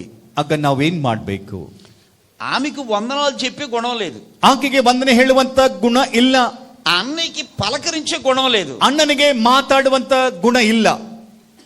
నీవు నేను దేవునికి చోటిచ్చే వ్యక్తులు అయితే, ನೀನು ನಾನು ದೇವರಿಗೆ ಸ್ಥಳ ಕೊಡುವಂತ ವ್ಯಕ್ತಿಗಳಾದ್ರೆ వాళ్ళ పలకరించకపోయినే మనమే. ಅವರು ಮಾತಾಡದೆ ಹೋದ್ರು ನಾವೇ. అన్నయ్య ప్రైజ్ లాడ్, అన్నయ్య ಅಣ್ಣ ಪ್ರೈಸ್ ಲೋಡ್ ಅಣ್ಣ, బాగున్నారా, ಚೆನ್ನಾಗಿದ್ದೀರಾ? పోయిన వారు రాలేదేంటన్నా, ಕಳೆದ ವಾರ ನೀ ಯಾಕೆ ಬರ್ಲಿಲ್ಲ? కనపడలేదే. ಕಾಣಿಸ್ಲಿಲ್ವಲ್ವಾ? వాస్తవానికి ఆయన నన్ను ద్వేషిస్తున్నాడు, ನಿಜಕ್ಕೆ ಹೇಳ್ಬೇಕಂದ್ರೆ ಆತ ನನ್ನನ್ನು ದ್ವೇಷಿಸ್ತಾ ಇದ್ದಾನೆ. అక్కడక్కడ నా గురించి చెటగా చెప్తున్నాడు ఈయన. ಅಲ್ಲಲ್ಲಿ ನನ್ನ ಕುರಿತಾಗಿ ಕೆಟ್ಟದಾಗಿ ಹೇಳ್ತಾ ಇದ್ದಾನೆ. నా హృదయము దేవునికి చోటిస్తే, ನನ್ನ ಹೃದಯದಲ್ಲಿ ದೇವರಿಗೆ ನಾನು ಸ್ಥಳ ಕೊಟ್ರೆ ప్రేమతో పలకరిస్తాను. ಪ್ರೀತಿಯಿಂದ ನಾನು ಮಾತಾಡ್ತೇನೆ. అక్కడ కింద వాక్యాలు చదివితే, ಅಲ್ಲಿ ಕೆಳಗಿರುವ ವಾಕ್ಯದಲ್ಲಿ ನಾವು ಓದುವುದಾದ್ರೆ, ప్రేమించిన వారినే ప్రేమిస్తే మీకేం ఉపయోగం, ಪ್ರೀತಿಸುವವರನ್ನೇ ನೀನು ಪ್ರೀತಿ ಮಾಡಿದ್ರೆ ನಿನಗೇನು ಲಾಭ? అన్యజనులు కూడా అలా చేస్తున్నారుగా. ಅನ್ಯ ಜನರು ಕೂಡ ಹಾಗೆ ಮಾಡ್ತಾ ಇದಾರಲ್ವಾ? అందుకే నేను చెప్పే మాట ఏంటంటే, ಅದಕ್ಕಾಗಿ ನಾನ್ ಹೇಳ್ತಾ ಇರುವ నీవు నా ಮಾತು, కుమార్తెగా బ్రతికితే, ನೀನು ನನ್ನ ಕುಮಾರಿಯಾಗಿ నీవు ಬದುಕಿದ್ರೆ, నా కుమారుడిగా బ్రతకాలంటే, ನೀನು ನನ್ನ ಕುಮಾರನಾಗಿ ಬದುಕಬೇಕಷ್ಟೇ. నీ గుండెకు దమ్ము ఉండాలి, శత్రువును ప్రేమించే దమ్ము ఉండాలి. ನಿನಗೆ ದಮ್ಮಿರಬೇಕು, ನಿನ್ನ ಶತ್ರುವನ್ನು ಪ್ರೀತಿಸುವಂತ ದಮ್ಮು ನಿನಗಿರಬೇಕು. హల్లెలూయా. ಹಲ್ಲೆಲೂಯಾ. సరే, ಸರಿ ಬಿಡಿ. నీ గర్భఫలం లేదనుకో, ನಿನಗೆ ಗರ್ಭಫಲ ಇಲ್ಲ ಅನ್ಕೋ, ఇంట్లో ముసలమ్మ ఉంటది, ಮನೆಯಲ್ಲಿ ಮುದುಕಿ ಇರ್ತಾಳೆ, అత్తగారు ಅತ್ತೆಯವರು సొప్పనాథి మోకంది, ಕೆಟ್ಟ ಮುಖದಂತವಳು కొడుకును వల్ల వేసుకుంది, ಮಗನನ್ನು ಬಲೆಯಲ್ಲಿ ಹಾಕೊಂಡು ఏం పెట్టింది. ಏನ್ ಕೊಟ್ಲು. అసలు ఇంట్లో ఒక కొడుకు లేడు, కూతురు లేడు, ಮನೆಯಲ್ಲಿ ಒಬ್ಬ ಮಗ ಇಲ್ಲ, ಒಬ್ಬ ಮಗಳಿಲ್ಲ, మనవరాలు లేదు, ಮೊಮ್ಮಗಳಿಲ್ಲ, ಮೊಮ್ಮಗ ಇಲ್ಲ. సత్యభామను ಈಕೆ ಸತ್ರ ಚೆನ್ನಾಗಿರ್ತಾ ಇತ್ತು. కొడుకు ఇంకో పెళ్లి చేస్తాను, ನನ್ನ ಮಗನಿಗೆ ಬೇರೆ ಮದುವೆ ನಾನು ಮಾಡ್ತೇನೆ. తక్కువదిగా ఇట్లా మాట్లాడుతూ ఉంటది. ಈ ಮುದುಕೇನ್ ಕಡಿಮೆ ಅಲ್ಲ, ಇಂತ ಮಾತು ಆಡ್ತಾ ಇರ್ತಾಳೆ. ఏదో జలుబు వచ్చి అనారోగ్యం వచ్చి జ్వరం వచ్చి మంచం మీద పడింది అనుకుందాం, ಏನು ನೆಗಡಿ ಬಂದು ಜ್ವರ ಬಂದು ಮಂಚದ ಮೇಲೆ ಬಿದ್ದಿದ್ದಾಳೆ ಅನ್ಕೊಳ್ರಿ. అప్పుడు కోళ్ళు ఏం చేయాలి? ಆಗ ಸೊಸೆ ಏನ್ ಮಾಡ್ಬೇಕು? ఇదే అవకాశం, ಇದೇ ಬಂದಿರುವ ఇదే అవకాశం, ಇದೇ ಒಳ್ಳೆ ಅವಕಾಶ. అప్పుడప్పుడు దేవుడు మనకు అవకాశాలు ఇస్తాడు. ಅವಾಗ ದೇವರು ನಮ್ಗೆ ಅವಕಾಶ ಕೊಡ್ತಾನೆ. ఆ అవకాశాలు దుర్వినియోగం చేసుకోకూడదు, సద్వినియోగం చేసుకోవాలి. ಅವಕಾಶ ದುರ್ವಿನಿಯೋಗ ಮಾಡ್ಕೊಳ್ಬಾರ್ದು, ಸದ್ವಿನಿಯೋಗ ಮಾಡ್ಕೊಳ್ಬೇಕು. సౌలు ఉన్నాడా? ಸೌಲನಿದ್ದಾನ? ఈ సౌలు ಈ ಸೌಲನು నిద్దట్లో కూడా దావీదునే చంపాలి. ನಿದ್ದೆ ಬಂದ್ರು ಕೂಡ ಅದೇ ನೆನೆಸ್ತಾನೆ, ದಾವಿದನನ್ನು ಸಾಯಿಸಬೇಕು. అప్పుడు కూడా దావీదునే చంపాలి. ಊಟ ಮಾಡುವಾಗಲೂ ಕೂಡ ದಾವಿದನನ್ನು ಸಾಯಿಸಬೇಕು ಅಂತ ಯೋಚನೆ. సౌలు పద్ధతులు ఎలా ఉంటాయంటే, ಸೌಲನ ಪದ್ಧತಿ ಹೇಗಿರ್ತವೆ ಅಂದ್ರೆ, వెనకాల వాళ్ళు వెళ్ళిపోతూ ఉంటే దోమలు ఓడగడతా ఉంటాడు ఈ మనిషి. ಹಿಂದೆ ಶತ್ರುಗಳು ಹೋಗ್ತಾ ಇದ್ರೆ ಸೊಳ್ಳೆ ಹೊಡಿತಾ ಇರ್ತಾನೆ ಈ ವ್ಯಕ್ತಿ. బయట ఉన్న వాడిని చూడ్డ, ಹೊರಗೆ ಇರುವವರನ್ನು ನೋಡಲ್ಲ. ఎప్పుడు అల్లుడి మీద పడి ఏడుస్తూ ఉంటాడు, ಯಾವಾಗ ನೋಡಿದ್ರು ಅಲಿಯನ ಮೇಲೆ ಬಿದ್ದು ಅಳ್ತಾ ಇರ್ತಾನೆ. ఎప్పుడు కూతురు మీద పడి ఏడుస్తూ ఉంటాడు, ಯಾವಾಗ ನೋಡಿದ್ರು ಮಗಳ ಮೇಲೆ ಬಿದ್ದು ಅಳ್ತಾ ಇರ್ತಾನೆ. ఎవరో ಯಾರು? సౌలు. ಸೌಲನು. ఈ సౌలు ఒక రోజున ಈ ಸೌಲನು ಒಂದು ದಿನ దావీదును చంపుదామని వెళ్ళాడు అడవులోకి. ದಾವಿದನನ್ನು ಸಾಯಿಸನೆಂಬುದಾಗಿ ಕಾಡಿಗೆ ಹೋದ. వెళ్ళాడండి. ಹೋದರಿ ఆ లోయలో సౌలు పడుకున్నాడు. ಆ ಕಣಿವೆಯಲ್ಲಿ ಸೌಲನು ಮಲಗಿದ್ದಾನೆ. దావీదు చూశాడు, ದಾವಿದನ್ ನೋಡಿದ. దావీదు పనివాళ్ళు వెళ్తున్నారు, ದಾವಿದನ ಕೆಲಸಗಾರರು ಹೋಗ್ತಾ ఈ ಇದ್ದಾರೆ. సన్నివేశం దేవుడు కూడా చూశాడు. ಈ ಸಂದರ್ಭವನ್ನೆಲ್ಲ ದೇವರು ನೋಡ್ತಾ ಇದ್ದಾರೆ. చూసి ನೋಡಿ దావీదుని పరీక్షించడానికి, దావీದನನ್ನು పరీక్షೆ ಮಾಡ್ಲಿಕ್ಕೆ, దావీదుని టెస్ట్ చేయడానికి, దావీదనನ್ನು ಟೆಸ್ಟ್ ಮಾಡ್ಲಿಕ್ಕೆ, దావీదు శత్రువును ప్రేమిస్తాడా, దొరికితే దావీదు గారు తొక్కే చంపేస్తాడా అని, దావీదను శత్రువును ప్రీతి ಮಾಡ್ತಾನಾ ಅಥವಾ శత్రు ಸಿಕ್ಕಿದ್ರೆ ಕೈಗೆ ತುಳಿದು ಹಾಕ್ತಾನ ಅಂತ. ఆది కాండంలో గాఢ నిద్ర ఎవరు కలగజేశాడు దేవుడు? ಆದಿ ಕಾಂಡದಲ್ಲಿ ಗಾಢ ನಿದ್ರೆ ದೇವರು ಯಾರಿಗೆ ಉಂಟು ಮಾಡಿದಾನೆ? ఎముక ఇరిగితే నెప్పు తగలకూడదు, ಎಲುಬು ಮುರಿದ್ರೆ ನೋವು ಅನಿಸಬಾರದು. అర్థమైందా? ಅರ್ಥ ಆಗ್ತಿದ್ಯಾ? ఎముక పక్కటేమో పుటికిరి అంటాం మనం. ಪಕ್ಕದ ಎಲುಬು ಮುರಿದ್ರೆ ನಮಗೆ ನೋವಾಗ್ತದೆ. ఆ నెప్పు తెలియనివ్వకూడదని గాఢ నిద్ర కలగజేశాడు. ಆ ನೋವು ಗೊತ್ತಾಗಬಾರದು ಎಂಬುದಾಗಿ ಗಾಢ ನಿದ್ರೆಯನ್ನು ಉಂಟು ಮಾಡಿದ. మరి రెండోది ఎవరికి గాఢ నిద్ర కలగజేశాడు దేవుడు? ಹಾಗಾದ್ರೆ ಎರಡನೇದಾಗಿ ದೇವರು ಯಾರಿಗೆ ಗಾಢ ನಿದ್ರೆಯನ್ನು ಉಂಟು ಮಾಡಿದ? సౌలుకి. ఎందుకు కలగజేశాడు? దావీదు కసి తీర కత్తేసి పొడితే అనకూడదు. దావీದನು ಹೋಗಿ ಕತ್ತಿಯಿಂದ ಚುಚ್ಚಿದಾಗ ಗಟ್ಟಿಯಾಗಿ ಚಿರಬಾರದು. గాఢ నిద్ర కలగజేశాడు కదండి. ಗಾಢ ನಿದ್ರೆ ಉಂಟು ಮಾಡಿದನಲ್ವಾರಿ. ಸೌಲನು వెళ్ళారు. దావీదను ಅವ್ರ సంగಡ ಹೋದ್ರು. మహారాజు గారు ప్యాలెస్ లో పొడవలసిన పగబట్టాడు కదా, చంపడానికి వచ్చి హాయిగా నిద్రపోతున్నాడు గురకబెట్టి. ಮಹಾರಾಜನು ಅರಮನೆಯಲ್ಲಿ ಮಲಗಬೇಕಾದಂತವನು ಕಣಿವೆಯಲ್ಲಿ ಗುರಿಕೆ ಹಾಕ್ತಾ ಮಲಗಿದ್ದಾನೆ. ఎవరు? సౌలు. ಹೀಗೆಲ್ಲ ಗುರಿಕೆ ಇಡ್ತಾ ಇದ್ದಾನೆ. ಯಾರು? ಸೌಲನು. మంచి గాఢ నిద్ర, ಬಹಳ ಒಳ್ಳೆ ಗಾಢ ನಿದ್ರೆ. అదే అవకాశం అంటే.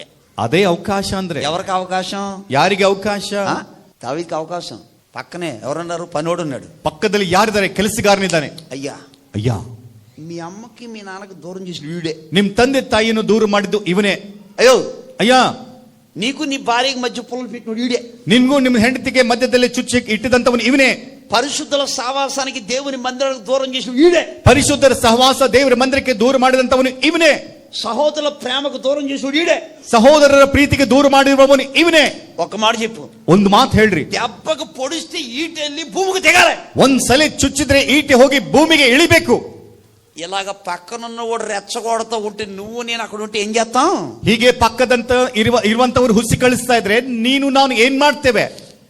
నేను చూసుకుంటాను అంటాం మనం. ಹಾಕ್ಬಿಡು, ನಾನು ನೋಡ್ಕೊಳ್ತೇನೆ ಅಂತ ಹೇಳ್ತೇವೆ. మనమేం తక్కువ తిన్నామా? మనం మాట అంటాం గ్యారంటీ. ನಾವೇನ್ ಕಡಿಮೆ ಅವರ ಆ ಮಾತು ಅನ್ನುವುದು ಗ್ಯಾರಂಟಿ. కొంతమంది ఉంటారు, ಕೆಲವರು ಇರ್ತಾರೆ, రేపు పెద్దోడా, ಹಿರಿಯವನೇ, మధ్యన మీ భార్య నన్ను పట్టించుకోవట్లేదురా, ಈ ಮಧ್ಯದಲ್ಲಿ ನಿನ್ ಹೆಂಡತಿ ನನ್ನನ್ನು ಹಿಡಿಸ್ಕೊಳ್ತಾ ಇಲ್ಲ ಅಂತ ಹೇಳ್ತಾರೆ. ఆయన ఎక్కిపోయి భార్య పెటా పెట నాలుగు కొట్టాడు. ಅವನಿಗೆ ಸಿಟ್ಟು ಬಂದು ಹೆಂಡತಿಗೆ ಪೆಟಾ ಪೆಟಾ ಅಂತ ಹೊಡಿತಾ ಇದ್ದಾನೆ. ఈ అత్తగారు మోసల్ది ఏమేరగా అట్టిಗೆ వెళ్తున్నప్పుడు తప్పరా నాన్న, తప్పరా నాన్న. ಈ ಅತ್ತೆಯವರು ಮುದುಕಿ ಏನು ಅರಿಯದಂತೆ ಅಪ್ಪಪ್ಪ ಕಂದ ತಪ್ಪಪ್ಪ ಹಾಗೆ ಮಾಡಬಾರ್ದಂತ ಹೋಗ್ತಾಳೆ. ఇటువంటి ఎన్ని చూడలేదండి. ಇಂಥದ್ದು ಎಷ್ಟು ನೋಡ್ರಿ ನಾವು. ఎన్ని మనం ఈ మంది వెనదపిట్టు ఇచ్చి కదా, ಇವೆಲ್ಲ ನಾವು ನೋಡ್ತಾನೆ ಬರ್ತಾ ಇದ್ವಲ್ವಾ. మరి దావీదు గారికి ఎక్కేస్తుంటే అయ్యగారు ఎక్కిపోవుగా. దావీదನನ್ನು ಹುಸಿ ಕಳಿಸ್ತಾ ಇದ್ರೆ ಐನವರು ಉಬ್ಬಬೇಕಾ? దావీదంట ಆಗ దావీದನಂತೆ గుప్పుడంత గుండెలో దేవుని వాక్యానికి చోటిచ్చాడు. ಹಿಡಿಯಷ್ಟು ಹೃದಯದಲ್ಲಿ ದೇವರ ವಾಕ್ಯಕ್ಕೆ ಸ್ಥಳ ಕೊಟ್ಟಿದ್ದಾನೆ. వాక్యాన్ని చోటిచ్చి ವಾಕ್ಯಕ್ಕೆ ಸ್ಥಳ ಕೊಟ್ಟು నన్ను చంపడానికి వచ్చాడే, ನನ್ನನ್ನು ಸಾಯಿಸ್ಲಿಕ್ಕೆ నా ಬಂದಿದ್ದಾನೆ, జీవితం పాడు చేశాడే, ನನ್ನ ಜೀವನ ಹಾಳು ಮಾಡಿದ್ದಾನೆ. ఇతన్ని నేమీ చేయను, ನಾನು ಈತನನ್ನು ಏನ್ ಮಾಡಲ್ಲ, ఇతన్ని దేవునికి అప్పగిస్తాను, ಈತನನ್ನು ದೇವರಿಗೆ ನಾನು అని ಒಪ್ಪಿಸ್ತೇನೆ ప్రేమించి ಅಂತ ಪ್ರೀತಿಸಿ. ఒకవేళ నేను చంపితే ಒಂದ್ ವೇಳೆ ನಾನು ಸಾಯಿಸಿದ್ರೆ వాళ్ళ భార్య ಅವ್ರ ಹೆಂಡತಿ విధవరాలుగా బ్రతుకుతుంది. ವಿಧವೆ ಆಗ್ತಾಳೆ. నేను చంపితే ನಾನ್ ಸಾಯಿಸಿದ್ರೆ తండ్రి లేని పిల్లలు అయిపోతారు. వాళ్ళు ತಂದೆ ಇಲ್ಲದಂತ ಮಕ್ಕಳಾಗ್ತಾರೆ. నేను చంపితే ನಾನ್ ಸಾಯಿಸಿದ್ರೆ ఇశ్రాయేలు ప్రజలకు రాజు ఉండడు, ಇಸ್ರಾಯೇಲ್ ಪ್ರಜೆಗಳಿಗೆ ರಾಜನಿರಲ್ಲ. వద్దు వద్దు, ಬೇಡವೇ ಬೇಡ, నా దేవుని వాక్యం చోటిస్తానని. ನನ್ನ ದೇವರ ವಾಕ್ಯಕ್ಕೆ ನಾನು ಸ್ಥಳ ಕೊಡ್ತೇನೆ. దావీదు వెళ్ళిపోతానంట, ದಾವಿದನ್ ಹೋಗ್ತಾ ಇರ್ಬೇಕಾದ್ರೆ దేవుడు మనసులో అనుకున్నాడంట. ದೇವರು ಮನಸ್ಸಿನಲ್ಲಿ ಅನ್ಕೊಂಡಂತೆ, దావీదా, ದಾವಿದನೇ, నీకు అవకాశం ఇచ్చా, ನಾನ್ ನಿನಗೆ ಅವಕಾಶ ಕೊಟ್ಟಿದ್ದೇನೆ, కానీ నువ్వే తిరిగి మళ్ళా నాకు అప్పగిచ్చావు. ಆದ್ರೆ ತಿರುಗಿ ನೀನೇ ನನ್ ಕೈಗೆ ಒಪ್ಪಿಸಿದೀಯ. నీ శత్రువుని పగ నేను తీర్చుకుంటానని ఒక రోజున దేవుడు సౌలు యుద్ధానికి వెళ్తే యుద్ధంలో చనిపోయాడు. ನಿನ್ನ ಶತ್ರುವಿನ ಮೇಲೆ ನಾನು ಹಾಗೆ ತೀರಿಸಿಕೊಳ್ತೇನೆ ಎಂಬುದಾಗಿ ಹೇಳಿದಂತ ದೇವರು ಸೌಲನು ಯುದ್ಧಕ್ಕಾಗಿ ಹೋದ್ರೆ ಯುದ್ಧದಲ್ಲಿ ಆತ ಸತ್ತೋದ. ఈ రోజున వాక్యం వింటున్న దేవుని పెట్టారా, ಇದನ್ನ ವಾಕ್ಯ ಕೇಳ್ತಾ ಇರುವ ದೇವರ ಮಕ್ಕಳೇ, నిన్ను బాధ పెట్టే వాళ్ళకు నువ్వు వందనాలు చెప్పు. ನಿನ್ನನ್ನು ಬಾಧೆ ಪಡಿಸುವಂತವರಿಗೆ ನೀನು ವಂದನೆ ಹೇಳು. నీ ముఖం మీద కాండ్రిచ్చి ఉమ్మేసి వాళ్ళ కొరకు నువ్వు ప్రార్థన చేయి. ನಿನ್ನ ಮುಖದ ಮೇಲೆ ಕ್ಯಾಕರಿಸಿ ಉಗುಳುವಂತವರಿಗೆ ನೀನು ವಂದನೆ ಹೇಳು. నీ నలుగురు మధ్య నీ పరువు తీసే వాళ్ళ కొరకు వాళ్ళ క్షేమంగా ఉండాలని ప్రార్థన చేయి. ಜನರ ಮಧ್ಯದಲ್ಲಿ ನಿನಗೆ ಅವಮಾನ ಮಾಡುವಂತವರು ಕ್ಷೇಮವಾಗಿರಬೇಕೆಂಬುದಾಗಿ ಪ್ರಾರ್ಥನೆ ಮಾಡು. నిన్ను నీ పిల్లలని ఎగతాళి చేసి వాళ్ళ పిల్లలు క్షేమంగా ఉండాలని కోరుకో. ನಿನ್ನನ್ನು ನಿನ್ನ ಮಕ್ಕಳನ್ನು ಹೀಯಾಳಿಸುವಂತವರ ಮಕ್ಕಳು ಚೆನ್ನಾಗಿರಬೇಕೆಂಬುದಾಗಿ ఇది ಕೋರು. దేవుని బిడ్డ చేసే పని. ಇದು ದೇವರ ಮಕ್ಕಳು ಮಾಡುವಂತ ఇది ಕೆಲಸ. ఆత్మీయుడు చేసే పని. ಇದು ಆತ್ಮೀಯರು ಮಾಡುವಂತ ಕೆಲಸ. ఇది క్రైస్తవుడు చేసే పని. ಕ್ರೈಸ್ತವರು ಮಾಡ್ತಾ ಇರುವ ಕೆಲಸ. ఇది దేవుని బిడ్డలు చేసే ಇದು పని. ದೇವರ ಮಕ್ಕಳು ಮಾಡುವಂತ ಕೆಲಸ. నీవు శత్రువును ప్రేమించు. ನೀನು ಶತ್ರುವನ್ನು ಪ್ರೀತಿಸು. పగపట్టద్దు. ಹಾಗೆ ಹಿಡಿಯಬೇಡ. శత్రువును దేవునికి అప్పగించు. ಶತ್ರುವನ್ನು ದೇವರಿಗೆ ಒಪ್ಪಿಸು. నీ హృదయంలో వారికి ఎల్లప్పుడు నీ హృదయంలో వారికి ప్రేమనే ఉంచు. ನಿನ್ನ ಹೃದಯದಲ್ಲಿ ಅವರಿಗಾಗಿ ಎಂದಿಗೂ ಪ್ರೀತಿಯನ್ನೇ ಇಡು. పగను ప్రతీకారాన్ని ఉంచుకోవద్దు. ಹಾಗೆ ಪ್ರತಿಕಾರ ಇಟ್ಕೊಳ್ಬೇಡ. ఎందుకంటే హృదయము అన్నిటికంటే మోసకరమైంది. ಯಾಕೆಂದ್ರೆ ಹೃದಯವು ಎಲ್ಲದಕ್ಕಿಂತ ಮೋಸಕರವಾದದ್ದು. అన్ని వ్యాధుల కంటే భయంకరమైన వ్యాధి ఏ వ్యాధి చెప్పండి? ಎಲ್ಲ ವ್ಯಾಧಿಗಳಿಗಿಂತ ಭಯಂಕರವಾದ ವ್ಯಾಧಿ ಯಾವ್ದು ಹೇಳ್ರಿ? హృదయమే. ಹೃದಯವೇ. చెప్పండి చెప్పండి ఇదే.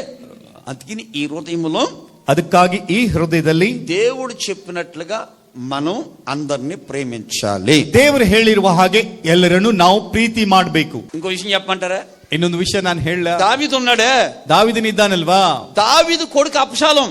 ದಾವಿದನ ಮಗ ಅಬ್ಷಾಲೋಮ್. నేనంటున్నా ఏ కొడుకైనా ನಾನು ಹೇಳ್ತೇನೆ, ಯಾವ ಮಗನಾದ್ರೂ నాన్న బాగుండాలి, ನಮ್ ತಂದೆ ಚೆನ್ನಾಗಿರ್ಬೇಕು. ఏ కూతురైనా ಯಾವ ಮಗಳಾದ್ರೂ మా అమ్మ బాగుండాలి, ನಮ್ ತಾಯಿ ಚೆನ್ನಾಗಿರ್ಬೇಕು, నా తల్లిదండ్రులు ನಮ್ ತಂದೆ బాగుండాలి. ತಾಯಿಂದ್ರು ಚೆನ್ನಾಗಿರ್ಬೇಕು. వాళ్ళ సంతోషమే ಅವ್ರ ಸಂತೋಷವೇ చెప్పండి. నా సంతోషం, ನನ್ ಸಂತೋಷ. వాళ్ళ గౌరవమే ಅವರ ಗೌರವವೇ నా గౌరవం, ನನ್ ಗೌರವ. వాళ్ళ ఆనందమే ಅವರ ಆನಂದವೇ నా ఆనందం. ನನ್ ಆನಂದ. ఈ మైండ్ ఉంటది ఏ కూతురికైనా ఏ కొడుకైనా. ಈ ಆಲೋಚನೆ ಯಾವ ಮಗನಿಗಾದ್ರೂ ಮಗಳಿಗಾದ್ರೂ ಇರ್ತದೆ. దావీదు కొడుకు అబ్షాలోము వెరైటీ మైండ్. ಆದ್ರೆ ದಾವಿದನ ಮಗನಾದ ಅಬ್ಷಾಲೋಮನಿಗೆ ಅದೊಂಥರ ಆಲೋಚನೆ. మౌలుడు కాదు, ಅವನೇನ್ ಸಾಧಾರಣವಾದವನಲ್ಲ. వాళ్ళ నాన్న కుర్చీకి ఎసరు పెట్టాడు. ಅವ್ರ ತಂದೆ ಕುರ್ಚಿಗೆ ಬೆಂಕಿ ಇಡ್ತಾ ಇದ್ದಾನೆ. చూడండి, తండ్రి ముఖ్యమా, ఆస్తు ముఖ్యమా, డబ్బు ముఖ్యమా? ನೋಡ್ರಿ, ತಂದೆ ಬೇಕಾ, ಆಸ್ತಿ ಬೇಕಾ, ಹಣ ಬೇಕಾ ಆತನಿಗೆ? కొడుకులు వింటున్నారా? ಮಗಳೆಲ್ಲ ಕೇಳ್ತಾ నీకు ಇದ್ದಾರೆ, ఆస్తు ముఖ్యమా, తండ్రి ముఖ్యమా? ನಿಮಗೆ ಆಸ್ತಿ ಮುಖ್ಯವಾ ಅಥವಾ ತಂದೆ ಮುಖ್ಯನಾ? తల్లిదండ్రులు ముఖ్యాలా, ఆస్తు ముఖ్యాలా? ತಂದೆ ತಾಯಿ ನಿಮಗೆ ಪ್ರಾಮುಖ್ಯವಾ ಅಥವಾ ಆಸ್ತಿ ಮುಖ್ಯವಾ ನಿಮಗೆ? నేనైతే తల్లిదండ్రులు ముఖ్యమంటాను. నేను ನಾನು ಹೇಳ್ತೇನೆ, ತಂದೆ ತಾಯಿಯೇ ನನಗೆ ಮುಖ್ಯ ಅಂತ ಹೇಳ್ತೇನೆ. అయితే ಆದ್ರೆ ಅಬ್ಷಾಲೋಮು ఒక రోజున కత్తి తీసుకుని వెళ్ళిపోయాడు తండ్రి మీదకి. ಒಂದು ದಿನ ಆತನು ಕತ್ತಿಯನ್ನು ತೆಗೆದುಕೊಂಡು ತಂದೆಯ ಮೇಲೆ ಹೋಗ್ತಾ ಇದ್ದಾನೆ. పాపం దావీదు గారు, ಪಾಪ ದಾವಿದನು, ఈడు చేతిలో పడి సావటం ఎందుకులని, ఒరే నువ్వే అనుభవించరా అని దావీదు గారు తన భార్య పిల్లని తీసుకుని అడుగుకి వెళ్ళిపోయాడు. ಇವನ್ ಕೈಯಲ್ಲಿ ಸಿಕ್ಕಿ ಯಾಕೆ ಸತ್ತು ಹೋಗುದೆಂಬುದಾಗಿ ಏನೋ ನೀನು ಅನುಭವಿಸೆಂಬುದಾಗಿ ಹೆಂಡತಿಯನ್ನು ಕರೆದುಕೊಂಡು ಆತನು ಹೋಗ್ಬಿಟ್ಟ. మౌలుడు కాదు అబ్షాలోం. ಅಬ್ಷಾಲೋಮ್ ಸಾಧಾರಣವಾದವನೇನಲ್ಲ. అడవిలో కూడా వెళ్ళిపోయాడు చంపడానికి.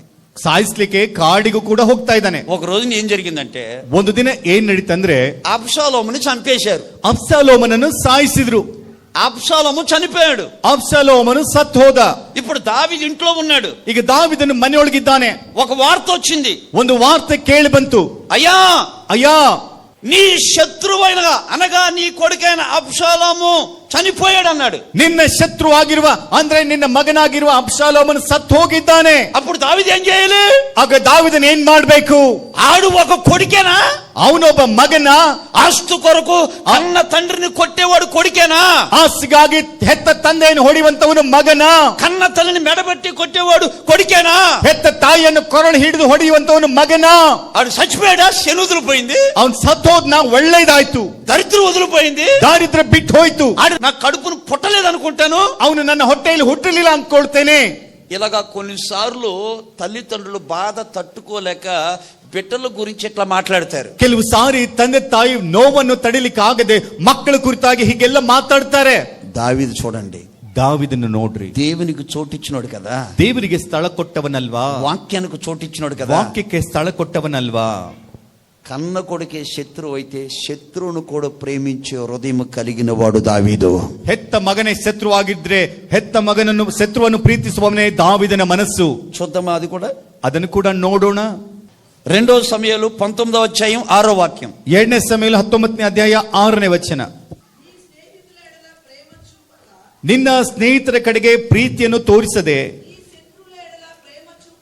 ನಿನ್ನ ಶತ್ರುವಿನ ಕಡೆಗೆ ಪ್ರೀತಿ ತೋರಿಸುತ್ತಾ. ఇప్పుడు దావీదు ఎవరి మీద ప్రేమ చూపిస్తున్నాడంటే, ಈಗ ದಾವೀದನು ಯಾರ ಮೇಲೆ ಪ್ರೀತಿ ತೋರಿಸ್ತಾ ಇದ್ದಾನೆ? శత్రువు మీద ప్రేమ చూపిస్తున్నాడంటే, ಶತ್ರುವಿನ ಮೇಲೆ ಪ್ರೀತಿ ತೋರಿಸ್ತಾ ಇದ್ದಾನೆ. అర్థమైందా? ಅರ್ಥ ಆಗ್ತಾ ಇದೆಯಾ? నీ గుండెను గాయపరిచే వ్యక్తిని కూడా సహృదయముతో ప్రేమించే హృదయం కలిగి దేవుని బిడ్డగా బ్రతకాలి. ನಿಮ್ಮ ಮನಸ್ಸನ್ನು ಗಾಯಪಡಿಸುವಂತವರನ್ನು ಕೂಡ ಪ್ರೀತಿಸುವಂತ ಮನಸ್ಸುಳ್ಳವರಾಗಿ ದೇವರ ಮಕ್ಕಳು ಇರಬೇಕು. నువ్వు అలా జీవితాన్ని కొనసాగించి చూడు. ನೀನು ಹಾಗೆ ಜೀವಿತವನ್ನು ನಡೆಸಿ ನೋಡು. నువ్వు చదువైనా, ఉద్యోగమైనా, చేతిపైనైనా, వ్యాపారమైనా ఎందులో ఓటమి అనేది లేకుండా ప్రతి దాంట్లో నిన్ను పైమెట్టుగా దేవుడు ఉంచుతాడు. ನಿನ್ನ ಉದ್ಯೋಗವಾದರೂ, ವಿದ್ಯಾಭ್ಯಾಸ, ಕೆಲಸ, ಎಲ್ಲ ಕಾರ್ಯಕ್ರಮದಲ್ಲಿ ಸೋಲು ಇಲ್ಲದೆ ನಿನ್ನನ್ನು ಎಲ್ಲರಿಗಿಂತ ಮೇಲೆ ಇಟ್ಟು ದೇವರು ನಡೆಸ್ತಾನೆ. ఇందా చెప్పాను కదా, ಇದಕ್ಕಿಂತ ಮುಂಚೆ ನಾನು ಹೇಳ್ತಾನೆ, ఏమిస్తాడు చెప్పండి? ಅವಕಾಶ ಕೊಡ್ತಾನಂತೆ. ಏನ್ ಕೊಡ್ತಾನೆ? దావీదుకి అవకాశం ఇచ్చాడు. ದಾವೀದನಿಗೆ ಅವಕಾಶ ಕೊಟ್ಟ.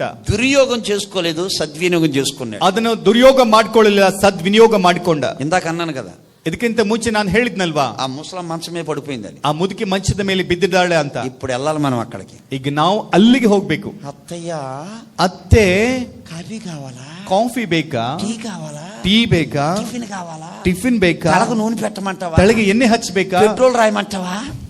ఇలా కాక దగ్గరికి వెళ్ళి ಹೀಗೆ ಮಾತಾಡದೆ ಹತ್ತಿರಕ್ಕೆ ಹೋಗಿ ఆ తల్లిని బాగా చూసుకుంటే, ಆ ತಾಯಿಯನ್ನು ಚೆನ್ನಾಗಿ ನೋಡ್ಕೊಂಡ್ರೆ, చూడండి, ఆ హృదయంలో ద్వేషంతో ఉందే ద్వేషం పోయి క్రీస్తు ప్రేమ నింపబడుతుంది.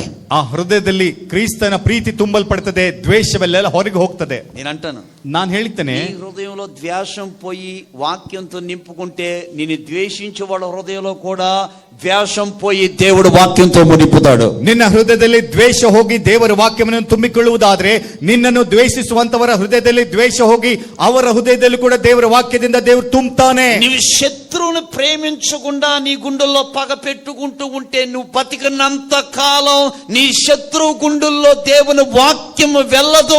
వాళ్ళు బ్రతికినంత కాలం తరతరాలు నీ ఫ్యామిలీని పగబడతారు. ನಿನ್ನ ಶತ್ರುವನ್ನು ಪ್ರೀತಿ ಮಾಡದೆ ಅವರ ವಿಷಯದಲ್ಲಿ ಹಾಗೆ ಇಟ್ಟುಕೊಳ್ಳುವುದಾದ್ರೆ, ನಿನ್ನ ಶತ್ರುವಿನ ಹೃದಯದಲ್ಲಿ ಕೂಡ ನಿನ್ನ ಮೇಲೆ ತಲೆ ತಲಾಂತರವರೆಗೂ ನಿನ್ನ ಮೇಲೆ ದ್ವೇಷ ಇಟ್ಕೊಳ್ತಾರೆ. ఒక అన్నయ్య అంటున్నాడు, అనయ్య ಒಬ್ಬ ಅಣ್ಣ ಹೇಳ್ತಾನೆ, నువ్వేమనుకున్నట్టు మాట ಅన్నాడు. ಅಣ್ಣ ನೀನು ಏನು ಅನ್ಕೊಳ್ಳಲ್ಲ ಅಂದ್ರೆ ನಾನೊಂದು ಮಾತು ಹೇಳ್ತೀನಿ. ఏమనుకుని చెప్పానా? ಅಣ್ಣ ಏನ್ ಅನ್ಕೊಳ್ಳಲ್ಲ ಹೇಳಣ ಅಂತ ಹೇಳಿದೆ. వారం రోజులు చర్చికಡೆ ఉంటాను, ನಾನು ఇంటికి వెళ్ళను అన్నాడు ఆయన. ಒಂದು ವಾರ ಬಿಡಿ ನಾನು ಚರ್ಚೆ ಹತ್ರ ಇರ್ತೇನೆ, ನಾನು ಮನೆಗೆ ಹೋಗಲ್ಲ ಅಂತ ಹೇಳಿದ. ಯಾ ತಮ್ಮಡ అని అడిగాను నేను. ಯಾಕೆ ತಮ್ಮ ಅಂತ ನಾನು ಕೇಳಿದೆ. అన్న ఇంటికి వెళ్తే, ಅಣ್ಣ ಮನೆಗೆ ಹೋದ್ರೆ కందిపప్పు, ತೊಗರಿ ಬೇಳೆ, నూనెకి డబ్బులు లేవు, ಎಣ್ಣೆಗೆ ಹಣ ಇಲ್ಲ, పాలకు డబ్బులు లేవు, మార్కెట్ಗೆ ಹಣ ಇಲ್ಲ, డబ్బులు లేవు, ಟ್ಯಾಬ್ಲೆಟ್ಗೆ ಹಣ ಇಲ್ಲ, డబ్బులు లేవు, ఫీజుకి డబ్బులు లేవు, ಫೀಸ್ಗೆ ಹಣ ಇಲ್ಲ. నా భార్య హృదయం అంతా గుండె లబ్డప్పు కాదన్న డబ్బు డబ్బు డబ్బు డబ్బు కొట్టుకుంటుంది. ನನ್ನ ಹೆಂಡತಿಯ ಹೃದಯ ಯಾವಾಗಲೂ ಲಬ್ ಡಬ್ ಲಬ್ ಡಬ್ ಅನ್ನಲ್ಲ, ಹಣ ಹಣ ಎಂಬುದಾಗಿ ಹೊಡ್ಕೊಳ್ತಾ ಇರ್ತದಣ್ಣ. ఇప్పుడు ద్వేషించొద్దు, ప్రేమించమని దేవుడు చెప్తున్నాడు. ದ್ವೇಷಿಸಬೇಡ, ಪ್ರೀತಿಸುವಂತ ದೇವರು ಹೇಳ್ತಾ ಇದ್ದಾನೆ. అందుకని మనం శత్రువుల అందరి ఎడల ప్రేమ కలిగి ఉండునుగాక. ಆಮೆನ್. ಅದಕ್ಕಾಗಿ ಶತ್ರುವೆಲ್ಲರ ಮೇಲೆ ನಾವು ಪ್ರೀತಿಯಿಂದ ಇರೋಣ. మరొక మాట, ಇನ್ನೊಂದು ಮಾತು, సామెతలు ಜ್ಞಾನೋಕ್ತಿಗಳು 24వ అధ్యాయం 24ನೇ ಅಧ್ಯಾಯ 17వ వాక్యం 18వ వాక్యాన్ని చూడండి. 17 ಹಾಗೂ 18ನೇ ವಾಕ್ಯವನ್ನು ನೋಡಿ. ನಿನ್ನ ಶತ್ರು ಬಿದ್ದರೆ ಸಂತೋಷ ಪಡಬೇಡ, ಅವನು ಎಡಬಿದ್ದರೆ ನಿನ್ನ ಹೃದಯವನ್ನು ಹರ್ಷಿಸದಿರಲಿ. ದೇವರು ಅದನ್ನು ನೋಡಿ ಅಸಹಿಸಿಕೊಂಡು ಅವನ ಮೇಲಿಂದ ತನ್ನ ಸಿಟ್ಟನ್ನು ತೀರಿಸಿಕೊಳ್ಳುವನು. ఇప్పుడు తలపైకెత్తి వివరిస్తాను. ತಲೆಯನ್ನು ಮೇಲಕ್ಕೆತ್ತಿ ವಿವರಿಸಿ. మనకు ఒక శత్రువు ఉన్నాడండి. ನಮಗೆ ಒಬ್ಬ ಶತ್ರು ಇದ್ದಾನೆ ರೀ అనుకోండి. ಅನ್ಕೊಳ್ರಿ, ఉన్నాడా లేదా? ಇದ್ದಾನೋ ಇಲ್ವೋ. మనకు ఒక శత్రువు ఉన్నాడు అనుకోండి. ನಮಗೆ ಒಬ್ಬ ಶತ್ರು ಇದ್ದಾನೆ ಅನ್ಕೊಳ್ರಿ. వాడి నాశనం అయిపోయినప్పుడు గాని, ಅವನು ನಾಶವಾಗಿ ಹೋದ್ರೆ, వాడు పడిపోయినప్పుడు గాని, ಅವನು ಬಿದ್ದು ಹೋದಾಗಾದ್ರೂ ఒకటి సంతోషపడకూడదు. ಮೊದಲನೇದಾಗಿ ಸಂತೋಷ ಪಡಬಾರ್ದು. సంతోషపడి అది పడిపోయాడా, నాకు తెలిసి పడిపోతాడని నేను అనుకున్నా, నా జోలికి వచ్చాడు, అందుకే పడిపోయాడు. ಅವನು ಬಿದ್ದು ಹೋದ್ನಾ, ನನ್ನ ಹತ್ರಕ್ಕೆ ಬಂದು ಅವನಿಗೆ ಹಾಗೆ ಆಗ್ಬೇಕೆಂಬುದಾಗಿ ಸಂತೋಷ ಪಡಬಾರ್ದು. నాశనం అయిపోయాడా, ಅವ್ನು ನಾಶ ಹೋದ್ನಾ, నాశనం అయిపోయాడా, ನಾಶ ಆಗ್ಬಿಟ್ನಾ, అంతే. మరి నా నాశనం కోరుకుంటే నా దేవుడు ఊరుకుంటాడా? అంతే, వాడు నాశనం అయిపోయాడు. ಅಷ್ಟೇ. ಮತ್ತೆ ನಾನ್ ನಾಶ ಆಗ್ಬೇಕದಾಗಿ ಕೋರುವುದಾದ್ರೆ ನನ್ನ ದೇವ್ರು ಸುಮ್ನೆ ಇರ್ತಾನ? ಹಾಗೆ ಆಗ್ಬೇಕು. ఇది ఉల్లాసం. ಇದು ಒಂದು ಉಲ್ಲಾಸ. ఇలా ఉల్లాస పడితే ಹೀಗೆ ಉಲ್ಲಾಸ ಪಡುವುದಾದರೆ యెహోవా కన్ను దృష్టి మనుషులను చూస్తూ ఉంటది కాబట్టి మనల్ని చూసంట ಯೆಹೋವನ ಕಣ್ ದೃಷ್ಟಿ ಮನುಷ್ಯನನ್ನು ನೋಡ್ತಾ ಇರ್ತಾನೆ. ಅದಕ್ಕಾಗಿ ನಮ್ಮನ್ನು ನೋಡಿ మీ పిల్లలు ನಿಮ್ಮ ಮಕ್ಕಳು కోపం రప్పించారు అనుకో, ಭಯಂಕರವಾದ కోపం ಭಯಂಕರವಾದ ಸಿಟ್ಟು ಬರ್ಸಿದ್ರೆ యేసయ్య మీదకి వాళ్ళందరికి ఎర్రి కోపం వచ్చిందంటే, ಯೇಸುವಿಗೆ ಅವರ ಮಿಲ್ಲರ ಮೇಲೆ ಭಯಾನಕವಾದ ಸಿಟ್ಟು ಬಂತಂತೆ. అప్పుడు ఒక డైలాగ్ వస్తుంది, ಆಗ ಒಂದು ಡೈಲಾಗ್ ಹೊರಗೆ ఏంటి ಬರ್ತದೆ. dialogue? ಅದೇನದು? ఛీ నీ ముఖం చూపించ నాకు అసహ్యం వేస్తుంది అంట. ಛೀ, ನಿನ್ ಮುಖ ನೋಡ್ಲಿಕ್ಕೆ ನನಗೆ ಅಸಹ್ಯ ಅನಿಸ್ತಾ ಇದೆ ಅಂತ ಹೇಳ್ತೇವೆ. ఈ డైలాగ్ అన్నారా లేదు మీరు? ಈ ಡೈಲಾಗ್ ಹೇಳಿದ್ರೋ ఇల్వో? మీరేం తక్కువ, మీరు అనే ఉంటారు నాకు తెలుసు. ನೀವೇನ್ ಕಡಿಮೆನಾ? ನೀವು ಅಂದಿರಬಹುದು, ನನ್ಗೆ ಗೊತ್ತಿದೆ. ఎప్పుడంత తిక్క కోపం వచ్చి ఇలా వస్తాయి. ಯಾವಾಗಲಾದ್ರೂ ಬಹಳ ಹೆಚ್ಚು ಸಿಟ್ಟು ಬಂದ್ರೆ ಇಂಥ ಮಾತು ಬರ್ತವೆ. ఒకేళ మన శత్రువు ఎవడన్నా పడిపోతే నాశనం అయిపోతే మనకన్నా ఖుషి చేసుకుని కేకులు కట్ చేసుకుని బిర్యానీలు చేసుకున్నాం అనుకో, ಒಂದ್ ವೇಳೆ ನಮ್ಮ ಶತ್ರು ಯಾವ್ದಾದ್ರು ಬಿದ್ದು ಹೋದ್ರೆ, ನಾಶವಾದ್ರೆ, ನಾವು ಖುಷಿಯಿಂದ ಏನಾದ್ರೂ ಬಿರಿಯಾನಿ ಮಾಡ್ಕೊಂಡು ಕೇಕ್ ಕಟಿಂಗ್ ಮಾಡ್ಕೊಂಡ್ರೆ ఎవరు అసహించుకుంటారంట? ಅದನ್ನು ನೋಡಿ ಯಾರು ಅಸಹಿಸಿಕೊಳ್ತಾರೆ? ఇప్పుడు మనం త్రాగుబోతుని అసహించుకుంటాం. ಈಗ ನಾವು ಕುಡುಕನನ್ನು ನೋಡಿದ್ರೆ ನಮಗೆ ಅಸಹ್ಯ ಅನಿಸ್ತದೆ. అంటాం మనం, ದೂರವಾಗಿರು ಅಂತ ನಾವು ಹೇಳ್ತೇವೆ. అవునా కదా? ಹೌದು ಅಲ್ವೋ? హల్లెలూయా. ఓ పిల్లోడు, ఎవరు చిన్న పిల్లోడు ఒళ్ళు వాకం చేసేసుకున్నాడు. ಒಂದು ಚಿಕ್ಕ ಹುಡುಗ ಮೈ ತುಂಬಾ ಎಲ್ಲ ಹಾಳು ಮಾಡ್ಕೊಂಡಿದ್ದಾನೆ ಅನ್ಕೊಳ್ರಿ. డాడీ మమ్మీ అని వచ్చాడు దగ్గరికి. ಡ್ಯಾಡಿ ಮಮ್ಮಿ ಎಂಬುದಾಗಿ ಹತ್ರಕ್ಕೆ ಬರ್ತಾನೆ. మన ఏ పని ಮಾಡಿ దొరక కొత్త బట్టలు పడైపోతే దొరకుంటాడు. ಅವಾಗ ತಂದೆ ತಾಯಿ ಏನಾಗ್ತಾರೆ, ಹೊಸದಾಗಿ ಹೊಸ ಬಟ್ಟೆ ಹಾಕೊಂಡಿದ್ದೇನೆ, ಸ್ವಲ್ಪ ದೂರವಾಗಿರು ಅಂತ ಹೇಳ್ತೇವೆ. అసహించుకోవటం అంటే ಇದೇ ಅಸಹಿಸಿಕೊಳ್ಳುವುದಂದ್ರೆ. అలాగే మన శత్రు ఎవరైనా నాశనం అయితే, ಹಾಗೆ ನಮ್ಮ ಶತ್ರು ಯಾರಾದ್ರೂ ನಾಶವಾದ್ರೆ, పొరపాటున వారి విశ్వాసంలో జారిపోతే, ಒಂದ್ ವೇಳೆ ವಿಶ್ವಾಸದಲ್ಲಿ ಇಳಿಜಾರಿ ಹೋದ್ರೆ, లేక ప్రార్థనలో చల్లారిపోతే, ಅಥವಾ ಪ್ರಾರ್ಥನೆಯಲ್ಲಿ ತಣ್ಣಗಾಗಿ లేక ಹೋದ್ರೆ, కాస్త దేవునికి దూరం అయిపోతే, ಅಥವಾ ಒಂಚೂರು ದೇವರಿಗೆ ದೂರವಾದ್ರೆ, నేను అనుకున్నా ನಾನು ಅನ್ಕೊಂಡೆ వాళ్ళు పడతారని పడ్డారా, ಅವ್ರು ಬೀಳ್ತಾರಂತ ಬಿದ್ದಿದಾರ. మన జోలికి వస్తా అంతే. మరి మన మంది ఏ లెక్క అనుకున్నారు? ನಮ್ ವಿಷಯಕ್ಕೆ ಬಂದ್ರೆ ಹಾಗೆ ಆಗ್ತಾರೆ. ನಾವಂದ್ರೆ ಏನ್ ಅನ್ಕೊಳ್ತಾರೆ ಅವರು? ఇలాంటి మాటలు మాట్లాడితే, ఒకటి దేవుడు మనల్ని అసహించుకుంటాడు, రెండోది మన శత్రు మీద కోపాన్ని దేవుడు వెనక్కి తీసుకుంటాడు. ಇಂಥ ಮಾತನ್ನು ನಾವು ಮಾತಾಡುವುದಾದ್ರೆ ದೇವರು ನಮ್ಮನ್ನು ಅಸಹಿಸಿಕೊಳ್ತಾನೆ. ನಮ್ಮ ಶತ್ರುವಿನ ಮೇಲಿರುವಂತ ಕೋಪವನ್ನು ಹಿಂದಕ್ಕೆ ತೆಗೆದುಕೊಳ್ತಾನೆ. ఎలాగో చెప్తాను. ಹೇಗೆಂಬುದಾಗಿ ಹೇಳ್ತೇನೆ. దావీదనನ್ನು సౌలను ఒక క్షణము కూడా ప్రశాంతంగా బ్రతకనివ్వలేదు. దావీదనನ್ನು సౌలను ಒಂದು ಕ್ಷಣವೂ ಕೂಡ ಪ್ರಶಾಂತತೆಯಿಂದ ಬದುಕಲಿಕ್ಕೆ ಬಿಡ್ಲಿಲ್ಲ. ఏమండి ನೋಡ್ರಿ, దావీదు జీవితంలో సౌలు ద్వారాగా అనుభవించిన నష్టాలు, కష్టాలు, బాధలు ఎవరి ద్వారాగా అనిపించలేదు. దావీದನ ಜೀವನದಲ್ಲಿ ಸೌಲನ ಮುಖಾಂತರ ಅನುಭವಿಸಿದಂತ ಕಷ್ಟ ನಷ್ಟಗಳು ಬೇರೆ ಯಾರಿಂದಲೂ ಅನುಭವಿಸಲಿಲ್ಲ. మీరు బాగా గమనించండి, ಚೆನ್ನಾಗಿ ನೀವು ಗಮನಿಸ್ರಿ. మనకు ఒక సొంత ఇల్లు ఉంది, ನಮಗೆ ಒಂದು ಸ್ವಂತ ಮನೆ ಇದೆ, మనమే కొనుక్కున్నాం, మనం ఇల్లు కట్టుకున్నాం, ನಾವೇ ಕೊಂಡ್ಕೊಂಡಿದ್ದೇವೆ, ಮನೆ ಕಟ್ಕೊಂಡಿದ್ದೇವೆ. ఒక శత్రువును బట్టి ఆ ఇల్లు వదిలిపెట్టి ఎక్కడో వెళ్ళి బ్రతుకం మనం. ಒಂದು ಶತ್ರುವಿನ ನಿಮಿತ್ತ ಮನೆ ಬಿಟ್ಟು ಬೇರೆ ಎಲ್ಲಿಗೋ ಹೋಗಿ ನಾವು ಬದುಕಲ್ಲ. కొన్ని రోజులైన తర్వాత ఆ వ్యక్తి చనిపోయిన వార్త వచ్చింది. ಕೆಲವು ದಿನಗಳಾದ ನಂತರ ಆ ವ್ಯಕ್ತಿ ಸತ್ತು ಹೋಗಿದ್ದಾನೆಂಬುದಾಗಿ ಗೊತ್ತಾಗ್ತದೆ. మన హృదయంలో మనుషులుగా మనకి ఏమనిపిస్తుంది? ಒಬ್ಬ ಮನುಷ್ಯರಾಗಿರುವ ನಮಗೆ ಏನನಿಸ್ತದೆ ಮನಸ್ಸಿನಲ್ಲಿ? మనలో మన మాట, ನಮ್ಮೊಳಗೆ ಒಂದು ಮಾತು, అంటే మనలో మన మాట, ನಮ್ಮಲ್ಲಿ ನಮ್ಮ ಒಂದು ಮಾತು, నా ఉసురు వాళ్ళకి కొట్టింది, ನನ್ನ ಶಾಪ ಅವನಿಗೆ ತಾಗಿದೆ, అందుకే వెళ్ళిపోయారు పైకి, ಅದಕ್ಕಾಗಿ ಮೇಲೆ ಹೋಗ್ಬಿಟ್ಟ, మా పాస్టర్ గారి చేత ಪ್ರಾರ್ಥನೆ చేయించాను, ನಮ್ಮ ಪಾಸ್ಟರ್ ಅವರ ಕೈಯಿಂದ ಪ್ರಾರ್ಥನೆ ಮಾಡಿಸಿದ್ದೇನೆ, అసలు భూమి మీద లేకుండా పోయారు, ಭೂಮಿಯ ಮೇಲೆ ಇಲ್ದಂತೆ ಅವ್ರು ಹೋಗ್ಬಿಟ್ಟಿದ್ದಾರೆ, పాస్టర్ గారి పేరు కూడా బయట పెట్టి అక్కడ ಆ ಪಾಸ್ಟರ್ ಅವರ ಹೆಸರು ಕೂಡ ಹೊರಗಿಡ್ತಾ ಇದ್ದಾರೆ. ఇలాంటి మాటలు మాట్లాడతాం కదండి. ಇಂಥ ಮಾತು ನಾವು ಮಾತಾಡ್ತೀವಲ್ವರಿ? మీరు బాగా గమనించండి. ನೀವು ಚೆನ್ನಾಗಿ ಗಮನಿಸ್ರಿ.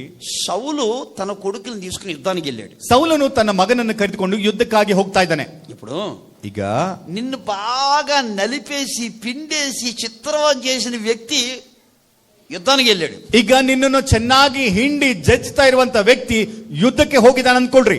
మీరేం కోరుకుంటారు? ನೀವೇನ್ ಬಯಸ್ತೀರಾ? అతను జయాన్ని కోరుకుంటారా, పతనాన్ని కోరుకుంటారా? చెప్పండి. ಅವನು ಚೆನ್ನಾಗಿರ್ಬೇಕಂತ ಬಯಸ್ತೀರಾ, ಹಾಳಾಗ್ಬೇಕಂತ ಬಯಸ್ತೀರಾ? జయాన్ని కోరుకుంటారా, పతనాన్ని కోరుకుంటారా? ಅವನಿಗೆ ಜಯ ಆಗ್ಬೇಕಂತ ಕೋರ್ಕೊಳ್ತೀರಾ ಅಥವಾ ಹಾಳಾಗ್ಬೇಕೆಂಬುದಾಗಿ ನೀವು ಬಯಸ್ತೀರಾ? మా అమ్మమ్మ ఉంది, ನಮ್ಮ ಅಜ್ಜಿ ಇದ್ದಾಳೆ.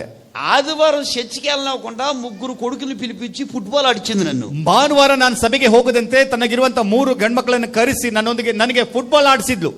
మా మామయ్య చేత కొట్టించిందండి మా ముసలమ్మ. ನಮ್ಮ ಮಾವನ ಕೈಯಿಂದ ನನ್ನನ್ನು ಹೊಡಿಸಿದ್ರಿ ನಮ್ಮ ಅಜ್ಜಿ. నాకు ఎక్కింది. ಆಗ ನನಗೆ ಬಂತು, ఈ ముసల్దానికి ఈ రోజున పట్టుకుని సావా అన్నానంతే.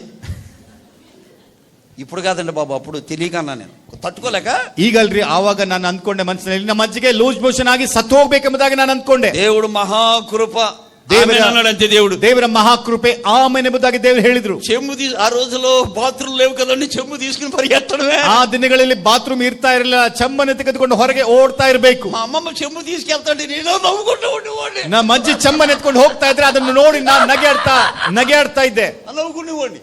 మా ముసలి పాప మంచమే పడిపోయిందండి. ನಮ್ಮ ಅಜ್ಜಿ ಪಾಪ ಮಂಚದ ಮೇಲೆ ಬಿದ್ದು ಹೋಗಿದ್ರಿ. పిలిచి ಕರೆದು, ఒరే దిక్కుమలోడా, ಏನು ಯಾವ ಕೆಲಸಕ್ಕೆ అప్పుడు కూడా మంచం మీద కూడా మంచిగా పిలవట్ల, దిక్కుమలోడా అంటుంది. ಮಂಚದ ಮೇಲೆ ಮಲಗಿ ಕೂಡ ಚೆನ್ನಾಗಿ ಕರೀತಾ ಇಲ್ಲ, ಯಾವ ಕೆಲಸಕ್ಕೆ ಬಾರದವನೇ ಅಂತ ಹೇಳ್ತಾ ಇದ್ದಾಳೆ. ఒరే దిక్కుమలోడా, ಯಾವ ದಿಕ್ಕಿಲ್ದವನೇ, నాకు యేసు ప్రభు శాతపడి చేపించినట్టున్నారు నువ్వు. ಯೇಸು ಸ್ವಾಮಿಗೆ ಹೇಳಿ ನನಗೇನೋ ಮಾಟ ಮಂತ್ರ ನೀನ್ ಮಾಡಿದ ಹಾಗಿದೆಯೋ. నేను శాతపడి చేయలేదే ಅಜ್ಜಿ, ನಾನೇನ್ ಮಾಟ ಮಂತ್ರ ಮಾಡಿಸ್ಲಿಲ್ಲ ನಿನಗೆ. నాకు తగ్గేటట్టు ప్రార్థన చేయరంటే, ಏನೋ ನನಗೆ ಕಡಿಮೆ ಆಗುವ ಹಾಗೆ ಪ್ರಾರ್ಥನೆ ಮಾಡಪ್ಪ ಅಂದ್ರೆ, ప్రభువా ಕರ್ತನೆ, మా ముసలం లైన్ లోకి వచ్చింది, ನಮ್ಮ ಅಜ್ಜಿ ನನ್ನ ಮಾತು ಕೇಳ್ತಿದ್ದಾಳೆ, కొంచెం వీరోసనాలు కట్టుకున్నట్టు చెయ్యంటే, ಸ್ವಲ್ಪ ಲೂಸ್ ಮೋಷನ್ ಕಡಿಮೆ ಆಗುವ ಹಾಗೆ ಮಾಡ್ರಿ. 2 గంటల అయిన తర్వాత లేచి కొంచెం కొంచెం వేడి వేడిగా రసం వేసిన అన్నం తినది. 1-2 ಗಂಟೆ ನಂತರ ಬಿಸಿ ಬಿಸಿ ಅನ್ನ ಹಾಕಿಕೊಂಡು ರಸ ಹಾಕಿಕೊಂಡು ತಿನ್ಲು. అంటే నేను అంటాను, ಅಂದ್ರೆ ನಾನು ಹೇಳ್ತೇನೆ, ఒక్క పూటకే చర్చికి పంపలేనందుకే, 3 మామూలు చేత కొట్టించినందుకే నాకు అంత కడుపు మంటి ఈరోజు నా పట్టాలన్నానే. ಒಂದು ಹೊತ್ತು ನನ್ನನ್ನು ಸಭೆಗೆ ಕಳಿಸದೆ ಮಾವನ ಕೈಯಿಂದ ನನ್ನನ್ನು ಹೊಡಿಸಿದಾಗ ನನಗೆ ಅಷ್ಟು ಸಿಟ್ಟು ಬಂದು ನಿನಗೆ ಲೂಸ್ ಮೋಷನ್ ಆಗಬೇಕೆಂಬುದಾಗಿ ನಾನು ಅಂದ್ಕೊಂಡೆ. నేనంటాను, ఏ సౌలు యుద్ధానికి వెళ్తే దావీదు ఎట్లా ఫీల్ అయ్యి ఉంటాడు? ಅದೇ ಸೌಲನು ಯುದ್ಧಕ್ಕೆ ಹೋಗ್ತಾ ಇದ್ರೆ ದಾವಿದನು ಹೇಗೆ, ಅವನ ಮನಸ್ಸಿನಲ್ಲಿ ಏನೇನು ಉಂಟಾಗಿರ್ತದೆ. సౌలు చచ్చిపోయాడండి, ಸೌಲನು ಸತ್ತು ಹೋದರಿ, కొడుకులు చచ్చిపోయారండి, ಗಂಡ್ಮಕ್ಳು ಸತ್ತು ಹೋದ್ರು. వాస్తవానికి ನಿಜಕ್ಕೆ శరీర సంబంధమైన మనస్సు కలిగిన వాడైతే, ಶರೀರ ಸಂಬಂಧ ಉಳ್ಳ ಮನಸ್ಸುಳ್ಳವನಾದ್ರೆ నన్ను బతకనివ్వలే, ನನ್ನನ್ನು ಬದುಕಲಿಕ್ಕೆ ಬಿಡ್ಲಿಲ್ಲ. శని వదిలిపోయిందంతే, ಸತ್ ಹೋದ, ಶನಿ ಬಿಟ್ಟು ಹೋಯ್ತು. ఇంకా నేనే కింగ్ ఆఫ్ కింగ్, ಇನ್ನು ನಾನೇ ರಾಜರಿಗೆ ರಾಜ, ఎదురే లేదు, ನನಗೆ ಎದುರು ಯಾರು ಇಲ್ಲ, లేదు, ನನಗೆ ಬೇರೆ ಯಾರು ಇಲ್ಲ. ఆడింది ఆట, ನಾನು ಆಡುವುದೇ ಆಟ, పాడింది, ನಾನು ಹಾಡಿದ್ದೆ ఆట, ಹಾಡು, నేనంతంటే అంత, ನಾನು ಎಷ್ಟಂದ್ರೆ ಅಷ್ಟೇ. నా దేవా, ನನ್ನ ದೇವರೇ, నా శత్రువును భూమి మీద లేకుండా చేసావు, నీకు స్తోత్రం అంటమ్మా. ನನ್ನ ಶತ್ರು ಭೂಮಿ ಮೇಲೆ ಇಲ್ದ ಹಾಗೆ ನೀನು ಮಾಡ್ತೀಯಾ, ನಿನಗೆ ಸ್ತೋತ್ರ ಅಂತ ಹೇಳಲಿಲ್ಲ. దావీదుకు ఆ వార్త వినగానే, ದಾವಿದನು ಆ ಮಾತು ಕೇಳಿದ ಕೂಡಲೇ పైన చొక్కా తీసేసాడంట, ಮೇಲಿರುವಂತ ಅಂಗಿ ತೆಗೆದು ಬಿಟ್ಟನಂತೆ, నేల మీద కూర్చున్నాడంట, ನೆಲದ ಮೇಲೆ ಕುಳಿತುಕೊಂಡಂತೆ. బలాఢ్యుడైన సౌలా, నువ్వు ఎట్లా పడిపోయావు, నీ కుమారులు ఎట్లా పడిపోయారని ఆ రోజంతా భోజనం చేయకుండా ఎక్కిళ్ళు పెట్టి సౌలు కొరకు దావీదు ఏడ్చాడు. ಬಲಾದಿನಾದ ನನ್ನ ಸೌಲನೇ, ಬಲಾದಿನಾದ ನಿನ್ನ ಮಕ್ಕಳು ಹೇಗೆ ಯುದ್ಧದಲ್ಲಿ ಸೋತು ಹೋಗಿದ್ದಾನೆಂಬುದಾಗಿ ಆ ದಿನವಿಡೀ ಊಟ ಮಾಡದೆ ಆತನ ಗಟ್ಟಿಯಾಗಿ ಚೀರಾಡ್ತಾ ಅತ್ತನಂತೆ. మనం మంచోడు చనిపోతే ఏడుస్తామేమో, ಒಳ್ಳೆಯವರು ಸತ್ತು ಹೋದ್ರೆ ನಾವು ಅಳಬಹುದು. మనం ప్రేమించేవాడు చనిపోతే ఏడుస్తామేమో, ನಮ್ಮನ್ನು ಪ್ರೀತಿ ಮಾಡುವಂತವರು ಸತ್ತು ಹೋದ್ರೆ ನಾವು ಅಳ್ತೇವೆ. మనల్ని పలకరించి మనల్ని ఆదరించి మనల్ని లేవనెత్తే వాళ్ళు చనిపోతే దూరం అయిపోతే ఏడుస్తామేమో. ನಮಗೆ ಸಾಂತ್ವನ ತೋಡಿಸುವಂತವರು ಎಬ್ಬಿಸುವಂತವರು ಸತ್ತು ಹೋದ್ರೆ ನಾವು ಅಳಬಹುದು. దావీదు అలా కాదు, ಆದ್ರೆ ದಾವಿದನ ಹಾಗಲ್ಲ. సౌలు యొక్క పతనాన్ని చూసి, ಸೌಲನ ಪತನವನ್ನು ನೋಡಿ సంతోషపడలేదండి, ಸಂತೋಷ ಪಡ್ಲಿಲ್ಲ ರೀ, ఏడ్చుకున్నాడండి. ಆತನ ಅತ್ತ, ರಾಜ నీకొచ్చిన మరణం, ನಿನಗೆ ಯಾಕೆ ಬಂತು ಮರಣ, నాకొచ్చిన బాగుండే, ನನಗೆ ಬಂದ್ರು ಚೆನ್ನಾಗಿರ್ತಾ ಇತ್ತು, ఆయుష్ను నువ్వు క్షేమంగా ఉంటే బాగుండే, ನನ್ನ ಆಯುಸ್ಸು ನೀನು ತೆಗೆದುಕೊಂಡು ನೀನು ಚೆನ್ನಾಗಿದ್ರೆ ಚೆನ್ನಾಗಿರ್ತಾ ಇತ್ತು. అలాగే ఏడ్చి ప్రార్థన చేశాడు, ಹಾಗೆ ಅಳ್ತಾ ಪ್ರಾರ್ಥನೆ ಮಾಡಿದ. అందుకనే ಅದಕ್ಕೆ దావీదుని దేవుడు అనుకున్నాడు, ದಾವಿದನ್ನು ದೇವರು ಅಂದ್ಕೊಂಡ, ఇతను నేను జై జీతాన్ని ఇవ్వాలనుకున్నాడు, ಈತನಿಗೆ ನಾನು ಜೈ ಜೀತ ಕೊಡಬೇಕು, పైకి తీసుకురావాలనుకున్నాడు, ಈತನನ್ನು ಮೇಲಕ್ಕೆ ತರಬೇಕಂದ್ಕೊಂಡ. అలాగే ಹಾಗೆ మిమ్మల్ని గాయపరిచే వాళ్ళ యొక్క పతనం ఎప్పుడు కోరుకోవద్దు, ನಿಮ್ಮ ಮನಸ್ಸನ್ನು ನೋಯಿಸುವಂತವರ ಪತನ ಯಾವಾಗಲೂ ಕೋರಿಕೊಳ್ಳಬಾರದು, ಅವರ ನಾಶನವನ್ನು ಕೋರಿಕೊಳ್ಳಬಾರದು.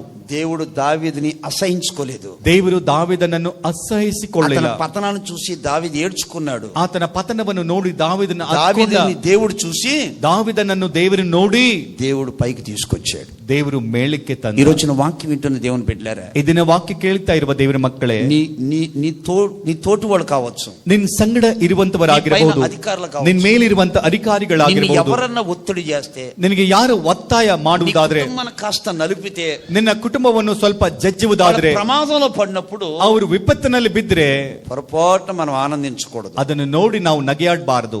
వాళ్ళ కొరకు దేవుని సన్నిధిలో ప్రార్థన చేయాలి, ಅವರಿಗಾಗಿ ದೇವರ ಸನ್ನಿಧಾನದಲ್ಲಿ ಪ್ರಾರ್ಥನೆ ಮಾಡಬೇಕು. శత్రువు ఎలా ఉంటే ಶತ್ರು ಹೀಗಿದ್ರೆ దేవుడు పగ తీర్చుకుంటాడు. ದೇವ್ರು ಹಾಗೆ ತೀರಿಸಿಕೊಳ್ತಾನೆ. నీకు రావాల్సిన ప్రతిఫలం దేవుడు ఇస్తాడు. ನಿನಗೆ ಬರಬೇಕಾದ ಪ್ರತಿಫಲ ದೇವ್ರು ಕೊಡ್ತಾನೆ. చూడండి, దావీదు సౌలు విషయంలో దేవుడు పగ తీర్చుకున్నాడు. ಸೌಲನ ವಿಷಯದಲ್ಲಿ ದೇವರು ಹಾಗೆ ತೀರಿಸಿಕೊಂಡ. దావీదికి ప్రతిఫలం ఇచ్చి సౌలు యొక్క సింహాసనం మీద దావీదుని దేవుడు తీసుకొచ్చి కూర్చోబెట్టాడు. దావీదునికి దేవుడు ప్రతిఫಲವನ್ನು ಕೊಟ್ಟು ಸೌಲನ ಸಿಂಹಾಸನದಲ್ಲಿ దావీದನನ್ನು ತಂದು ಕುಳಿಸಿದ. ఇప్పుడు చెప్పండి, ಈಗ ಹೇಳ್ರಿ, మనకు శత్రువులు ఉన్నారంటారా? ನಮಗೆ ಶತ್ರು ಇದ್ದಾರಾ? ఈ వాక్యం విన్న తర్వాత, ಈ ವಾಕ್ಯ ಕೇಳಿದ ನಂತರ, ఇప్పుడు వర్తమానం విన్నారు, ಈಗ ಒಂದು ವರ್ತಮಾನ ನೀವು ఇది విన్న తర్వాత నాకు శత్రువులు ఉంటే ఆమెనండి. ಇದನ್ನು ಕೇಳಿದಾಗಲೂ ಕೂಡ ನನಗೆ ಶತ್ರು ಇದ್ದಾರೆ ಅನ್ನುವಂತವ್ರು ಆಮೇನೆ ಅಂತ ಹೇಳ್ರಿ. ఈ మాటల ద్వారా మిమ్మల్ని అందరినీ ప్రభు దీవించునుగాక. ఆమేన్. తర్వాయి భాగం డిసెంబర్ నెలలో 2వ ఆదివారం. ಉಳಿದಂತ ಭಾಗ ಡಿಸೆಂಬರ್ ತಿಂಗಳ 2ನೇ ಭಾನುವಾರ. దేవుడి కొద్ది మాటలు దీవించునుగాక. ಈ ಕೆಲವು ಮಾತುಗಳನ್ನು ದೇವರು ಆಶೀರ್ವಾದ ಮಾಡಿ. అందరూ మోకాళ్ళ మీద ఉండి ಎಲ್ಲರೂ ಮೊಣಕಾಲು ಹಾಕಿರಿ. తండ్రి, కృతజ్ఞతలయ్యా, మమ్మల్ని మరుగు చేశారు. నీ బిడ్డలతో, చిన్నలతో, పెద్దలతో, వృద్ధులతో మీరు మాట్లాడిన మాట కొరకే స్తోత్రం. మాలో అందరికీ మీరు దగ్గరగా, సమీపముగా, ఒక్కొక్కరు గుండెతో, హృదయముతో, వాక్యముతో మాట్లాడిన ప్రతి మాట కొరకు నాయనవా నీకు కృతజ్ఞతలైనా. పగ తీర్చుకున్నట్టు నా పని, నా ఉగ్రతకు చోటు ఇవ్వండి మీరు చెప్పారు. నేనే ప్రతిఫలం ఇస్తానన్నారు. కీడు వల్ల చేయింపబడక మేలు చేసి జయించండి అన్నారు. కీడును జయించమన్నారు. మా బిడ్డలందరూ కూడా వాళ్ళ హృదయాలు నీ వాక్యంతో నింపమని అడుగుతున్నానైనా. శత్రువుని ప్రేమించి, శత్రువును పలకరించి, శత్రువుని ప్రభు ఎడల మేము మంచిగా ఉండాలని మీరు మాట్లాడుతూ వచ్చారు. అలాగా మేమందరూ నడుచుకున్నట్లుగా దీవించునైనా.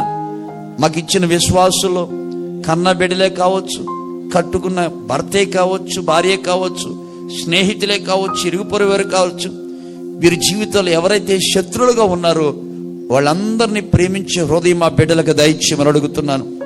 దావీదునైనా శత్రువైన సౌలును ప్రేమించి అనేకమైన ఆశీర్వాదాలు పొందుకున్నట్లుగా మా బిడ్డలు కూడా పొందుకునేట్లుగా చేయమని అడుగుతున్నాను.